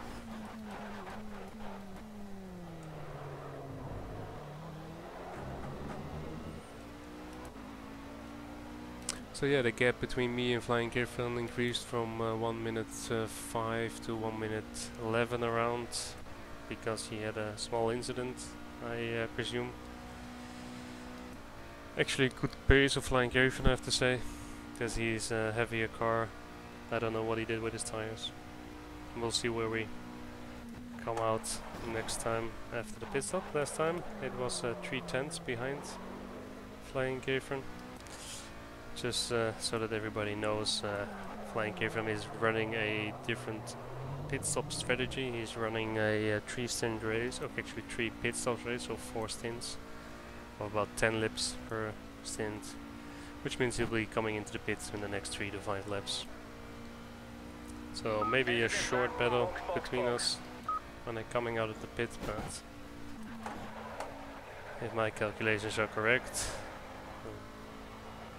I will know that he still needs to pit for about 10 laps of fuel, which will give him the championship You're closing on some back markers. We in don't this need World drama Endurance. here. Let's keep it focused.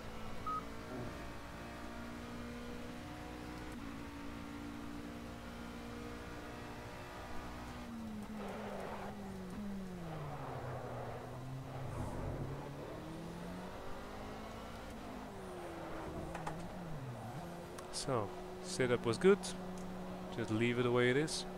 Changing tires, fueling up, and then it's just 13 laps to go. So, Yuri Janssen, you Colm McCoy, used to race in AOR GT3 a little while, huh? Only just realized in the pit window thing. Steady sailing, yes it is. Which GT3 league did you drive? I think I was only there for season 5 and season 7.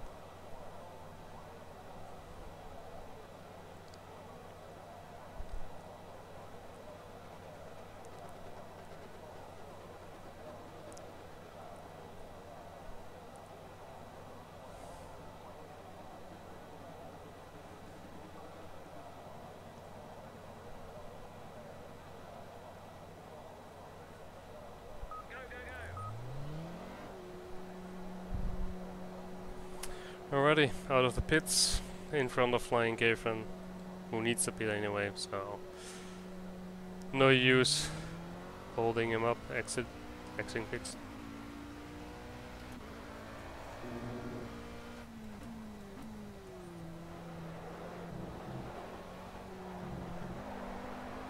Yeah, a gap of 7 seconds, which is exactly the small incident Flying Gavan had, knowing that he needs the pit again. It's no use for me to hold him up and try to push him into anybody behind him, because I don't know what the gap is. Of course it would be nice if you would have a pit crew chief who will give me all the gaps behind him. I could develop a strategy, but I just have to be honest, I lost a lot of points because I didn't get any pole position during the season, and maybe had one crappy race, which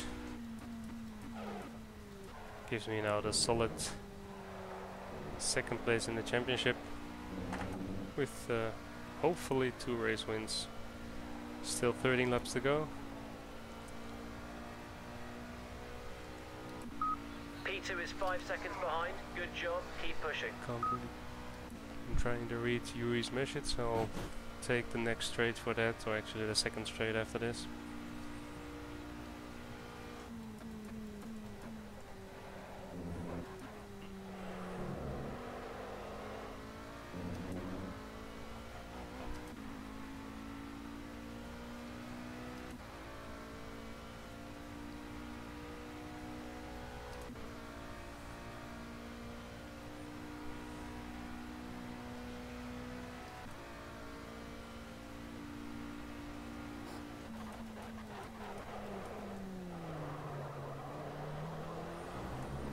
So difficult straight now.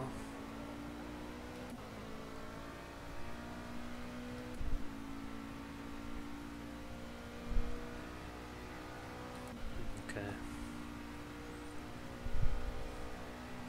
I will read that later. It's to the other note.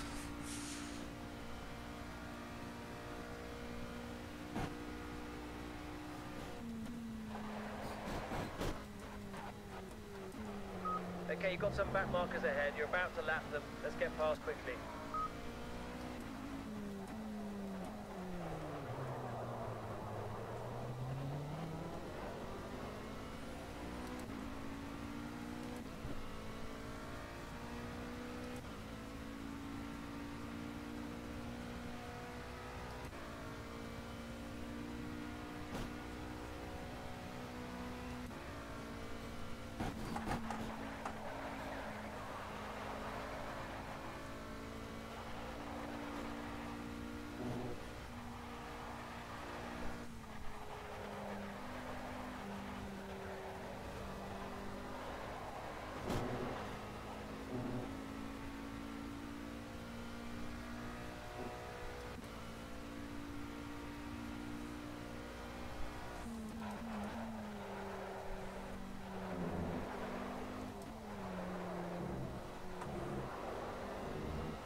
So, here through the kink, and then it's reading time.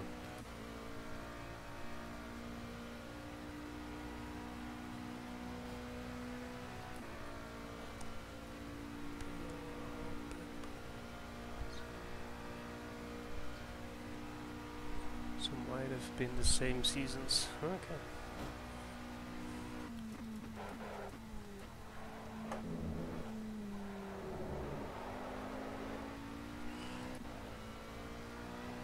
What's your nickname, Yuri? Oh, it was Yuri actually. I think I remember now.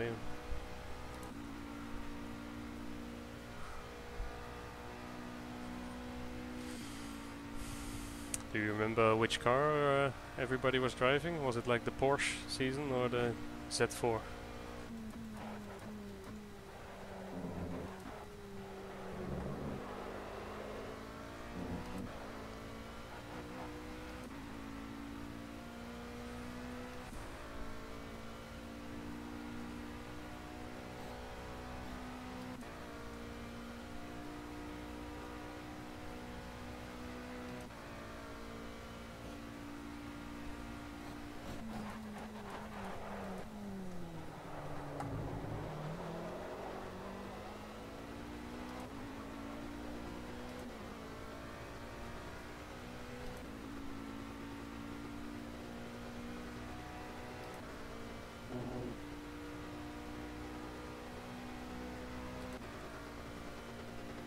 Exiting pits.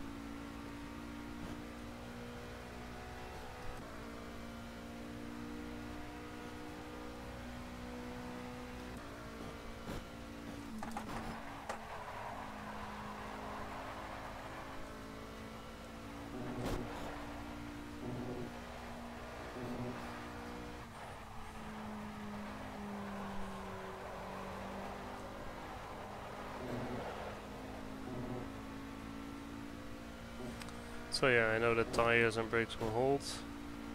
Water temperatures are good as well. Cheers. I got my pro fella running next to me, which after 2 laps says 2 engine damage, so no problems there today. Temperature of the outside is decreased to 24, started off with 28, so no worries about any overheating.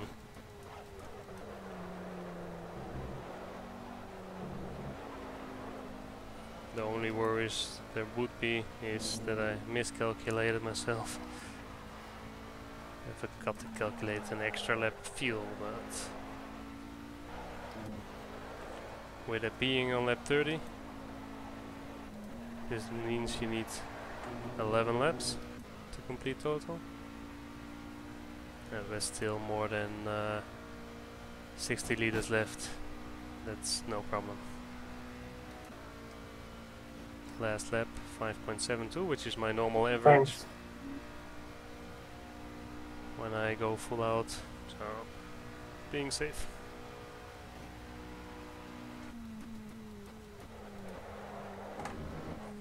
Thanks, David.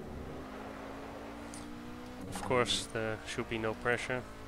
Flying Catherine went in the pit in about lap 22, as I remember. So if he keeps to his schedule of 30 of about 10 to 11 laps, he'll go in about the next 3 laps. If of course I can back him up now if I want to, but I won't do that anymore. I don't know what the gap is behind Flying Catherine. I think it's way too big.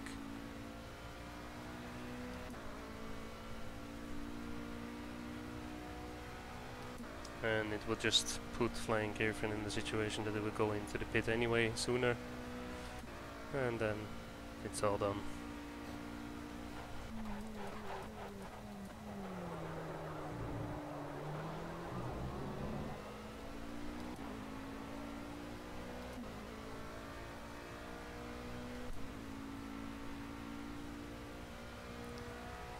So guys, welcome joining this night on the last round of the AOR World Endurance Championship. We're running setups of 2.4 hours, so 10% of a 24-hour race. Of course, the finish should be LeMans, which it is today. We got some nice battles going on in this multi-class racing. This season it's the LMP2 and the GT.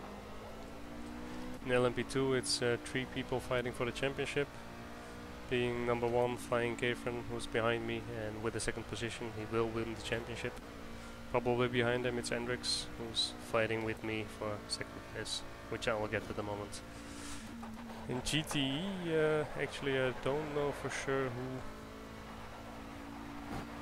who are fighting. I think you scared Rygar Hendrix. As far as I Maybe a know, little bit. it's about 3 people as well fighting for the championship. The gaps are a little bit bigger. First 4 rounds we had 4 different race I'm wins. just a big fluffy dog. Why are you scared of me? I think everything flying Kefren is at the moment at the last part of his fuel load. He's showing now that he has the pace to go faster. Actually, he's going into the pit now, so he's avoiding to have to battle with me. So, as with the World Endurance race, he knows he will be safe for 2nd place and win this championship.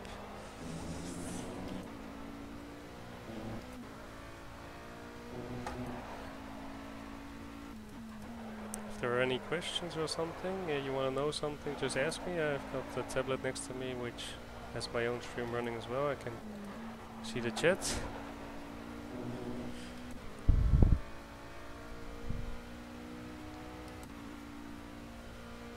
So Andrex is behind me, actually is close enough. That means, of course, that he was about 20 seconds behind flying Kefren. Of course, Andrex probably has to pit as well, which will throw up the gap. Maybe Thompson can help me out this round. It's my teammate. He should be driving behind Andrex.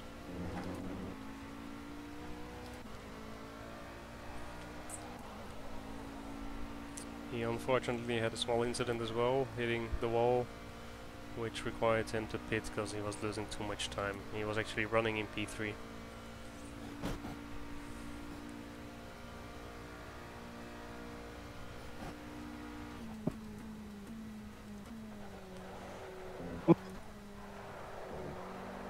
Oh, What happened? Oh, so the screen Andrex freeze. That's beautiful. behind me Oh at dear. the screen freeze. Right on the other side. Thompson now is Scary in front of moment. him. With just probably they were just 1 second from each other and fighting each other. They both probably need to go to the pit. Actually, I don't know if Thompson is on the same. He should be on the same strategy as me, so this would mean he might even get P2. That would be great. Let's ask him. Thompson, do you need to pit? Yes. That's unlucky for me.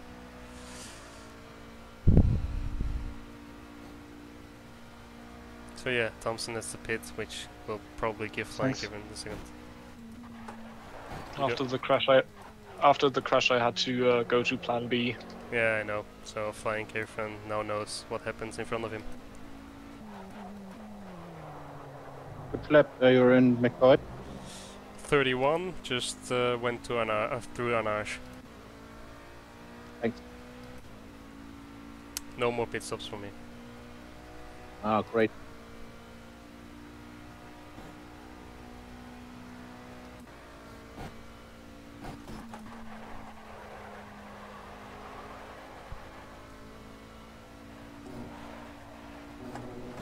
I hope.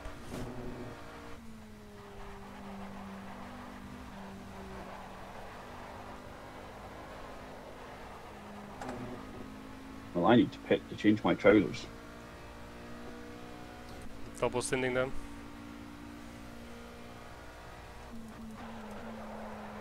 It's not haggis. What? I heard haggis. Now I'm hungry. You're on another level. Keep building that gap. Keep up the good work.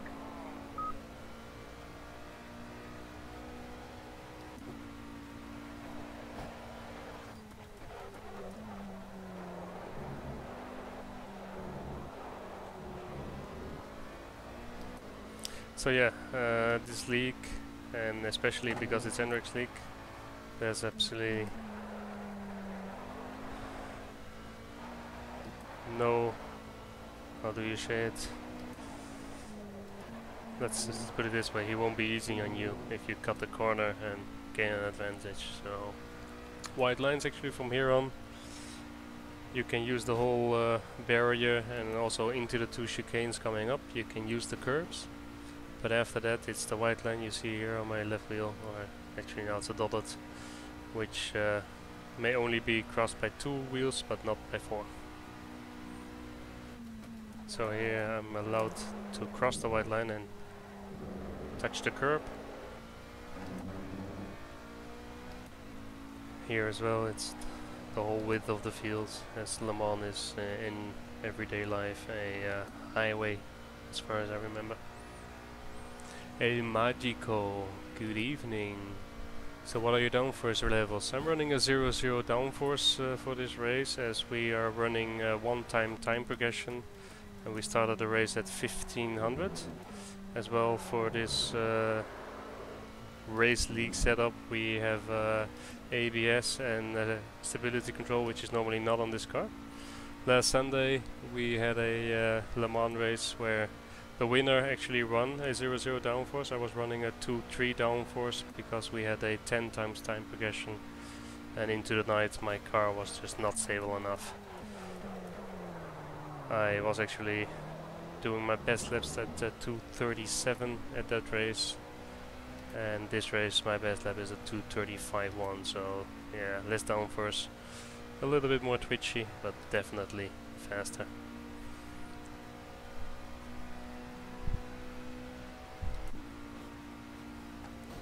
PG 65 liter.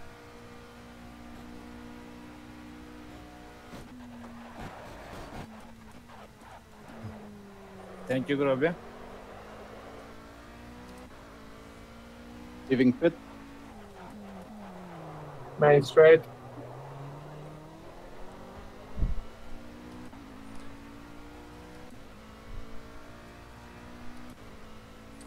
It's definitely a shame you're not there, because it's always nice to have more cars and battles all around.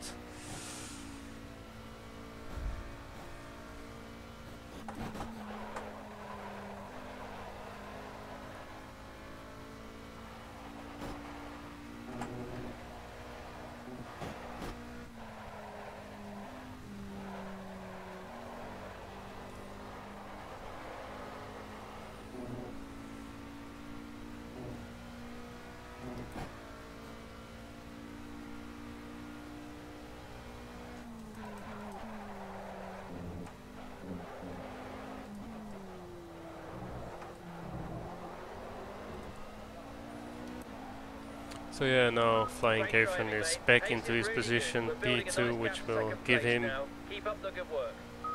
the win in this championship.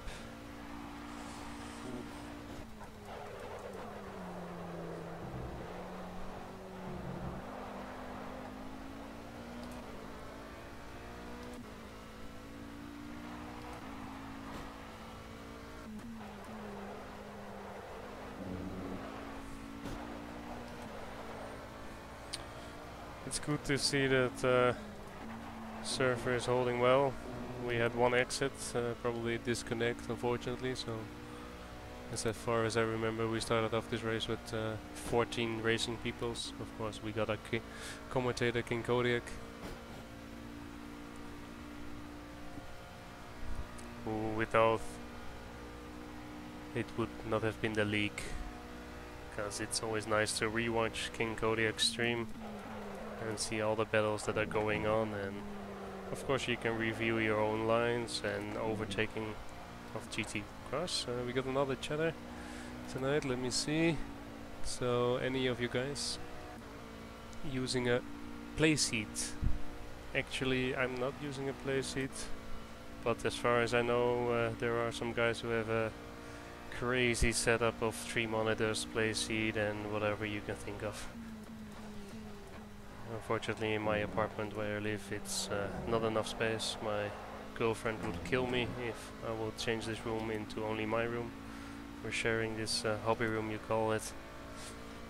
So happy with the setup, doing pretty fine, and will be one of my future dreams, of course, as soon as we would live in in a house maybe, or at least in a bigger place.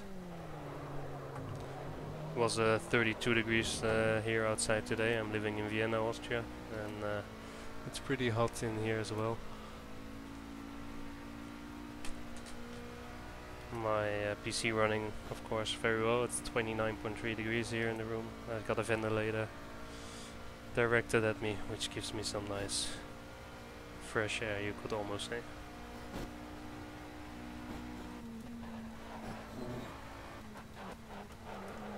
So we got some back markers coming up, I see now.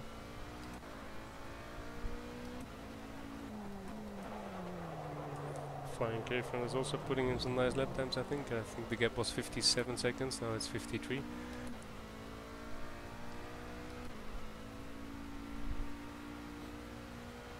Unfortunately, it's difficult for me to read here, so I will read on the next Mulsanne straight again. Especially with back markers, it's just difficult to know what they're doing. Maybe they lose the car on the curb. Laps of back markers. We really want to get past here with minimal fuss. So standard LMP overtake is just out of the left corner here.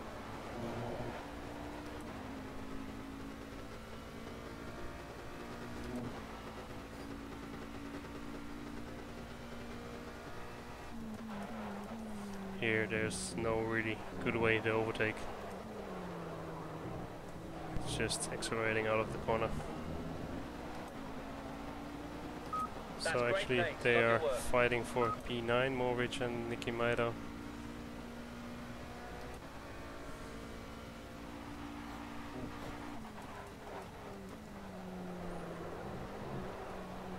Too much of the curb there, which unsettles the back of the car. It's pretty easy for those corners, either you can cut them, but it will always unsettle the car, so there's no need to.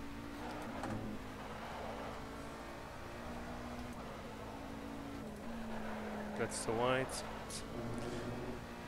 So another GT car in front of me.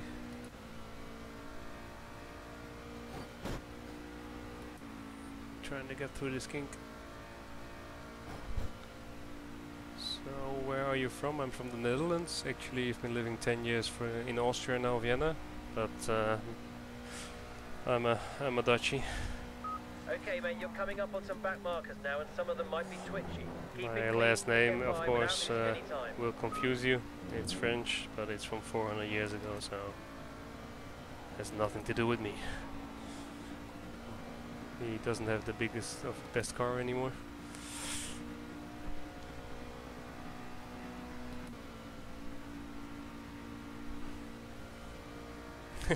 Something about keeping my girlfriend quiet, I just read.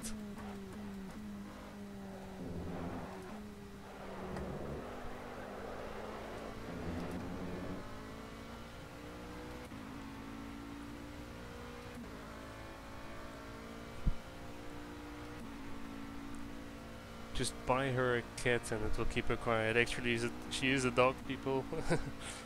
But I will keep that in mind.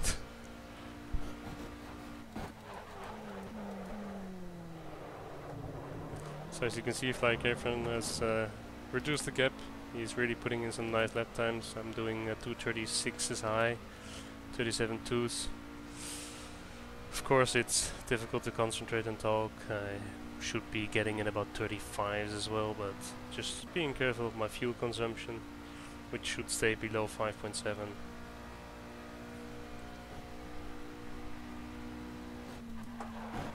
Of course, I also need to keep on driving safe, as an accident is in a small corner and I want to be able to win this race, so need to keep fast but also safe and keep it out of the wall.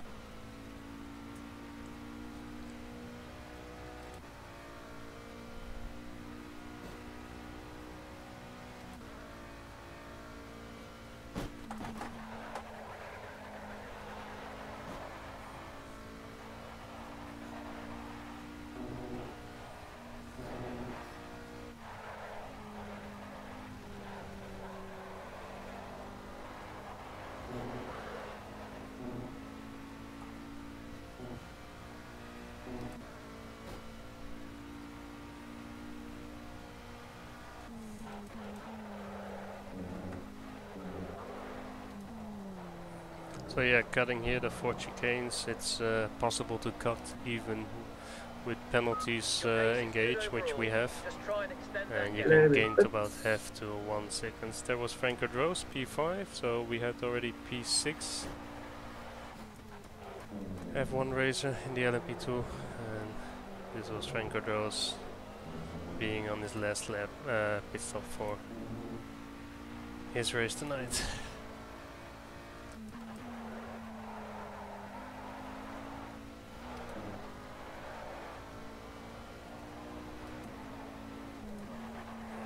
So that's a lot better clipping it, still about 5 kph off of the optimum, but as I said, keeping it safe.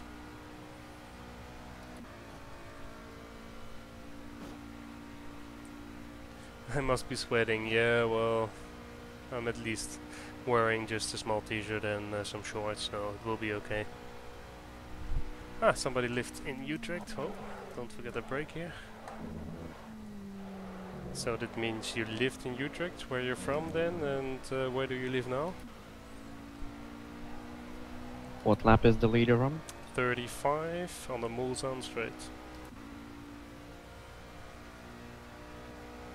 What the fuck was this? A cut track penalty.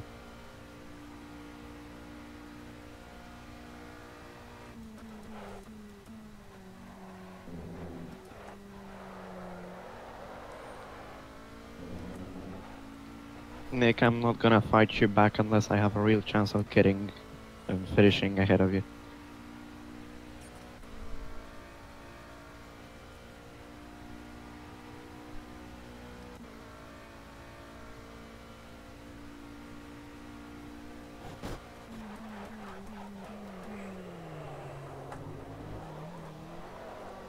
A little bit of too much of a curb there, but you can feel it even if you're not driving a car and just having a steering wheel in your hands.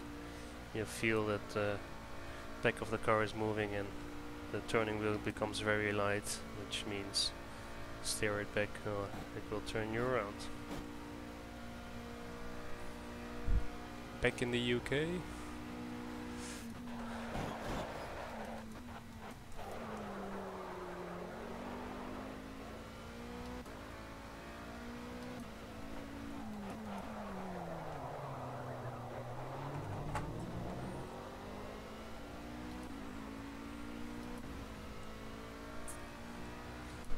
Ah, 1 year in Utrecht. Yeah, it is a really nice place. You probably were there studying, because it's it's a big city with a lot of students. Nice atmosphere also. I hope you enjoyed one of our King's Day probably. Unless you were there a very long time ago, then it was still a Queen's Day.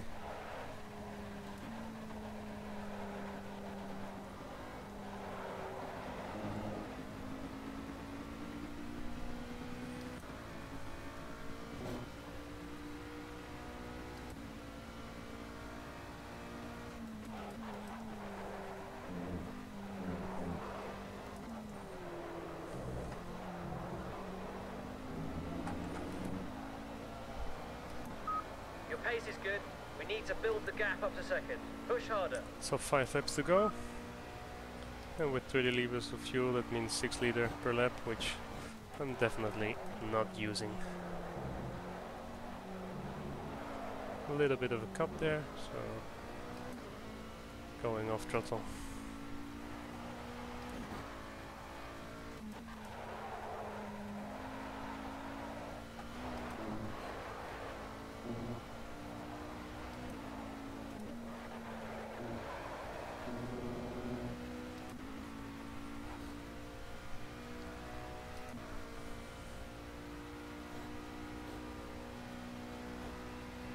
So yeah, flying Caveman probably gained about almost 10 seconds the last 5 laps. So looking at my own times, it means he's actually doing some nice 35s almost.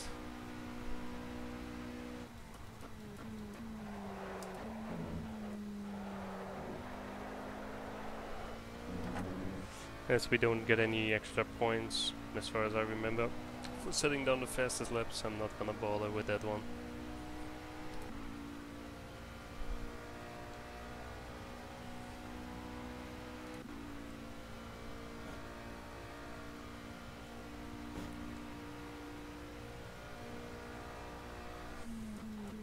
You're approaching some back markers. Keep it clean and try and slide past without losing any time.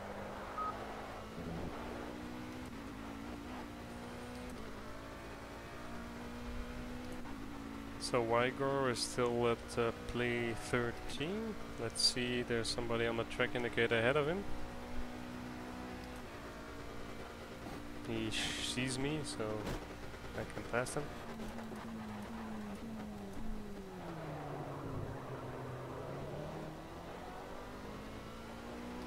He actually is really late on the brake, so I just made sure that I wouldn't go too much to the left there. Give each other enough space to get through the corner.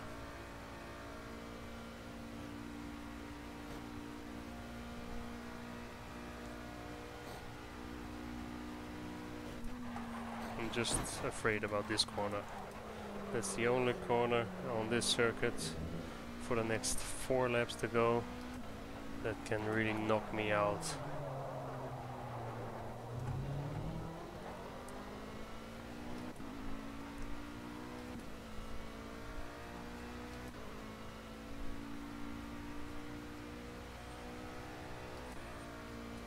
I don't know if there are any new people that tuned in. Otherwise, I can tell you what you're watching today. Another GT who's really not that fast. He can also take outside here. With the LMP, you've got a lot more downforce. But you have to know that the GT car knows where you are. And he also needs the grip, of course, to stick it inside, because if he runs wide, we both run wide.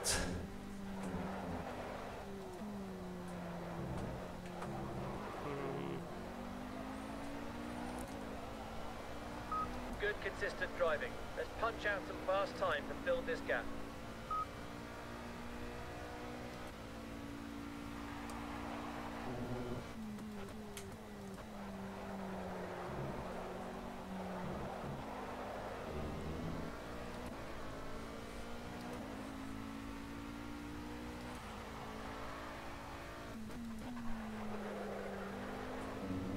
I'm going in the pit, so I stay behind you.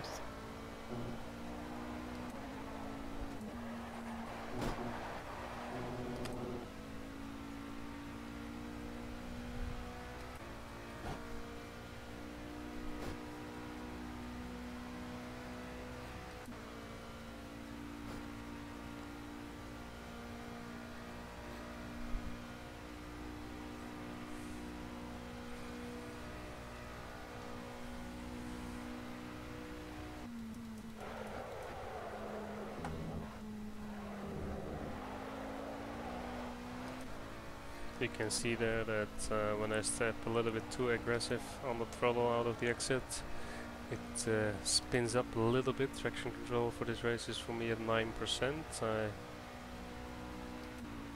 really lowered the acceleration lock so that even if it spins up, I know at some point the differential will grab in together with a little bit higher than normal traction control. The same here. It's a pretty stable setup.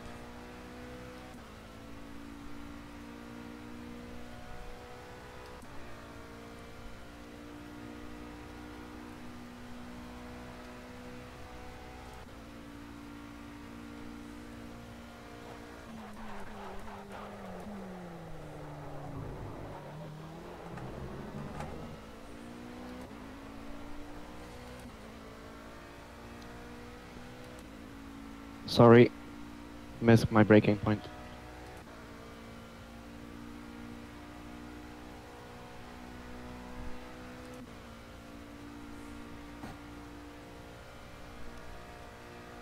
So, difficult corner again. You want to put on a little bit of throttle on the in between the corners just to stabilize the rear.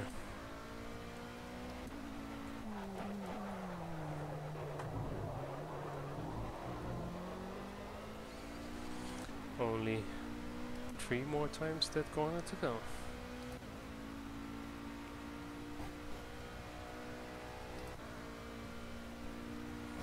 last season it was a photo finish between me and Flying Kefra, where More here Victor running actually without headlights.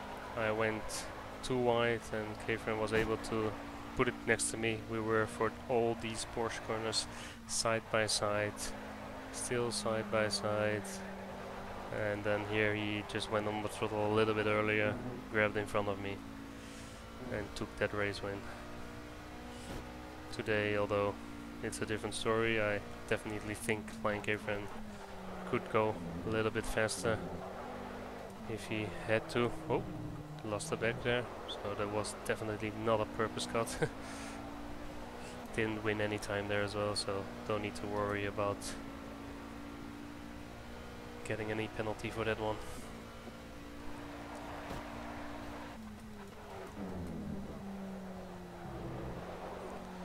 Yeah, Flying Kefren just faster and more steady over the season,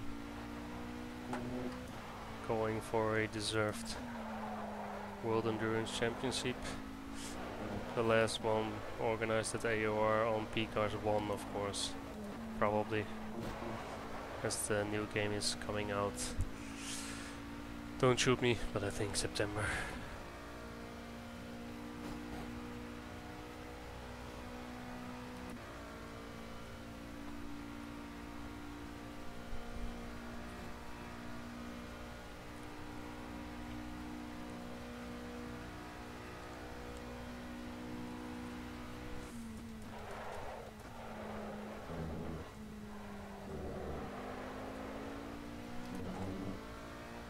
What lap is the leader on? 38, again on the Mulsanne straight.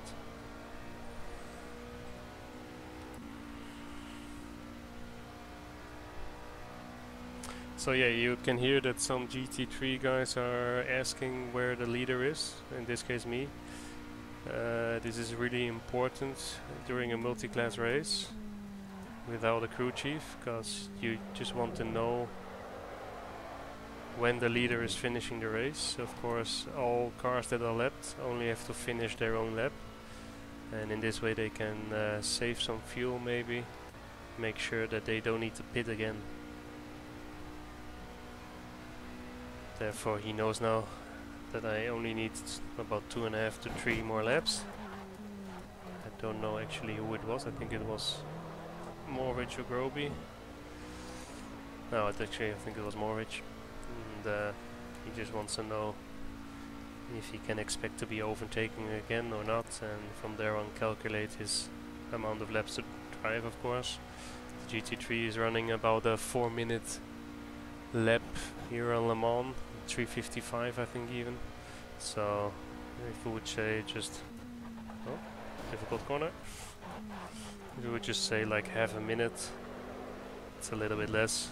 That the LMP is driving faster, which would of course mean in about every 8, let's say 9 laps, they are overtaking the GT3 fields. This would of course mean about 4 laps less on a 40 lap race, and that way they are calculating for a 36 lap race for themselves. Because as soon as the LMP leader finishes, everybody who crosses the finish line, like, of course, finish as in real life. Last Sunday for the LMP we had a crossover event as well, which was with LMP1. The race itself took 42 laps, and I was driving this car as well, so I had some nice training.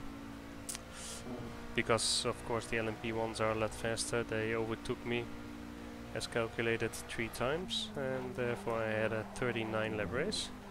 As you can see today we have a 40 lap race, so I needed to start off my stint today with fuel saving for an extra lap.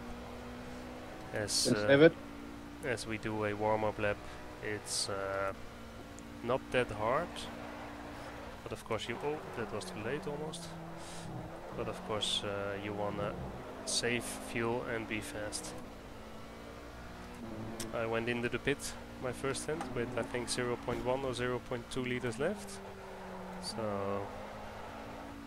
a little bit of luck and some good calculation.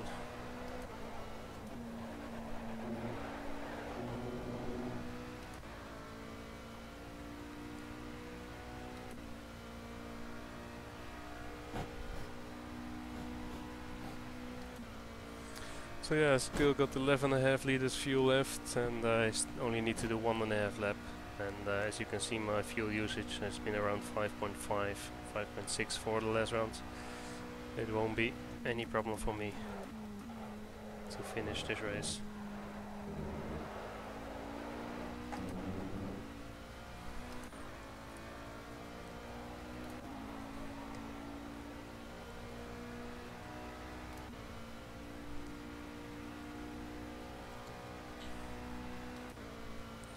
So let's try to focus a little bit, get in the rhythm, and maybe I can put in a nice final lap of this season.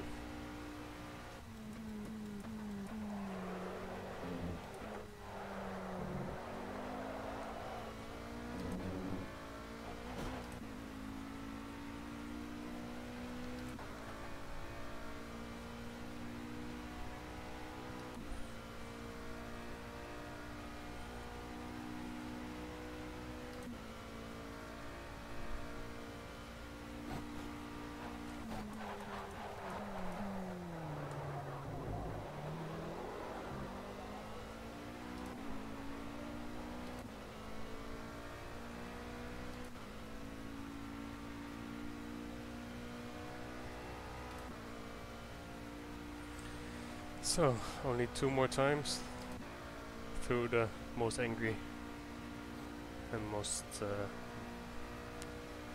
dangerous corner on this circuit.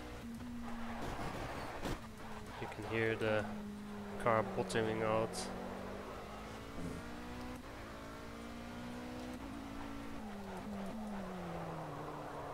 Nope.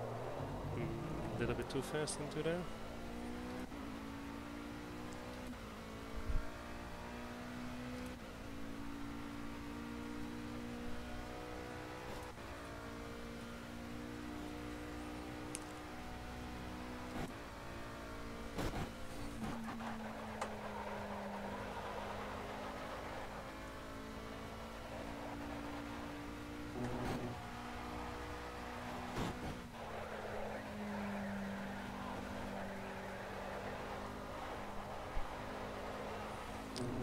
So, approaching the 4 chicane, also this first left kink here coming up now is really important not to hit it too much. If you hit the grass there, it will send you in the wall to the left there. The deck is nice and twitchy, so joining final lap. Your pace is looking Leader good. on the Try final and build lap, out that final gap. lap.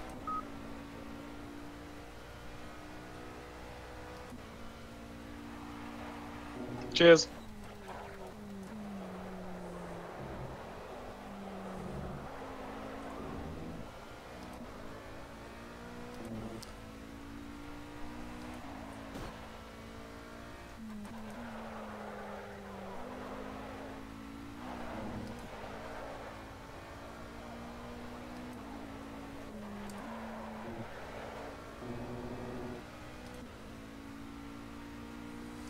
So the fuel light comes on, 6 liters left.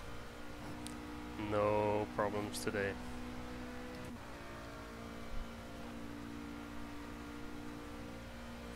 So my last lap was a 35.8, which was 8 tenths slower than. Let's just see how it's going.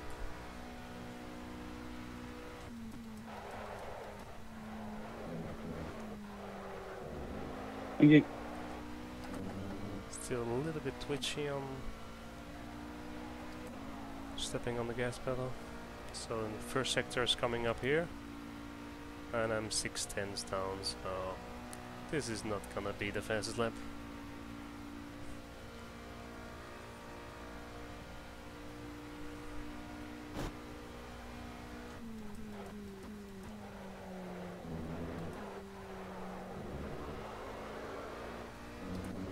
As I said, it doesn't make sense to throw it away in the last few laps. That's something Flying K-Friend may do for me, but knowing him as a fast and steady driver, he will not throw away his championship.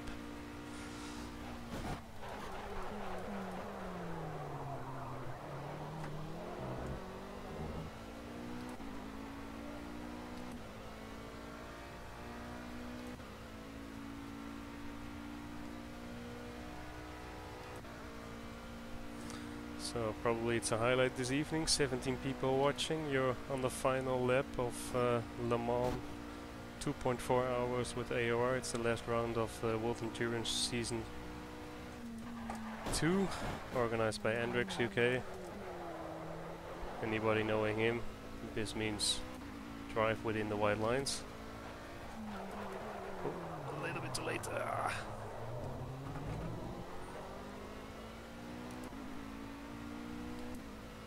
And yeah, it's the final lap of the final race of the final season in P-Cars 1. The gap to the championship winner of this season, Flying Catherine, behind me is 40 seconds. Didn't have much of a battle today. I just hope he might be attacked from behind, but this won't happen, as we're driving here with a lot of experienced drivers who know what they're doing. King Kodiak probably is picking me up now as the final part. Let's just don't make a mistake like last season where I dropped the car in the wall here, and it's the win.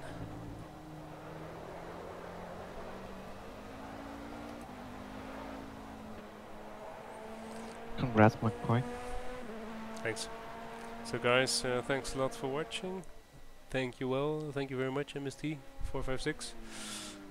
Not much of a battle today going on, so I could relax a little bit and still put in decent lap times without losing control.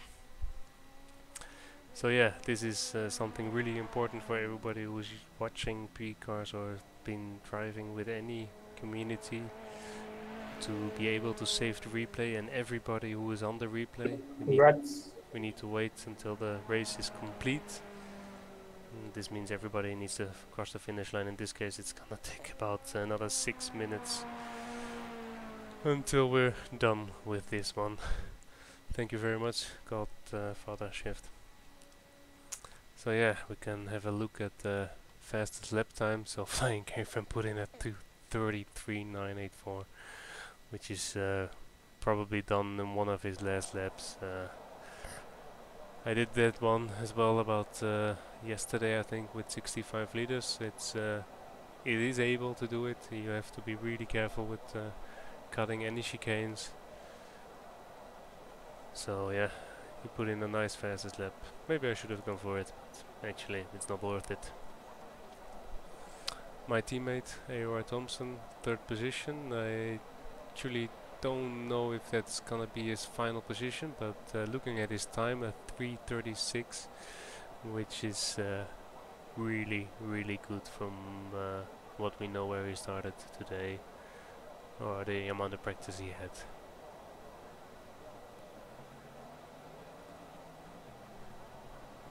So yeah guys, thank you very much for watching, and have a good evening. And yeah, that was the first stream that I actually put on live and whereas commentating as well. I actually hoping you enjoyed it, and so this was no edited, no cuts. Enjoy your evening, and see you next time.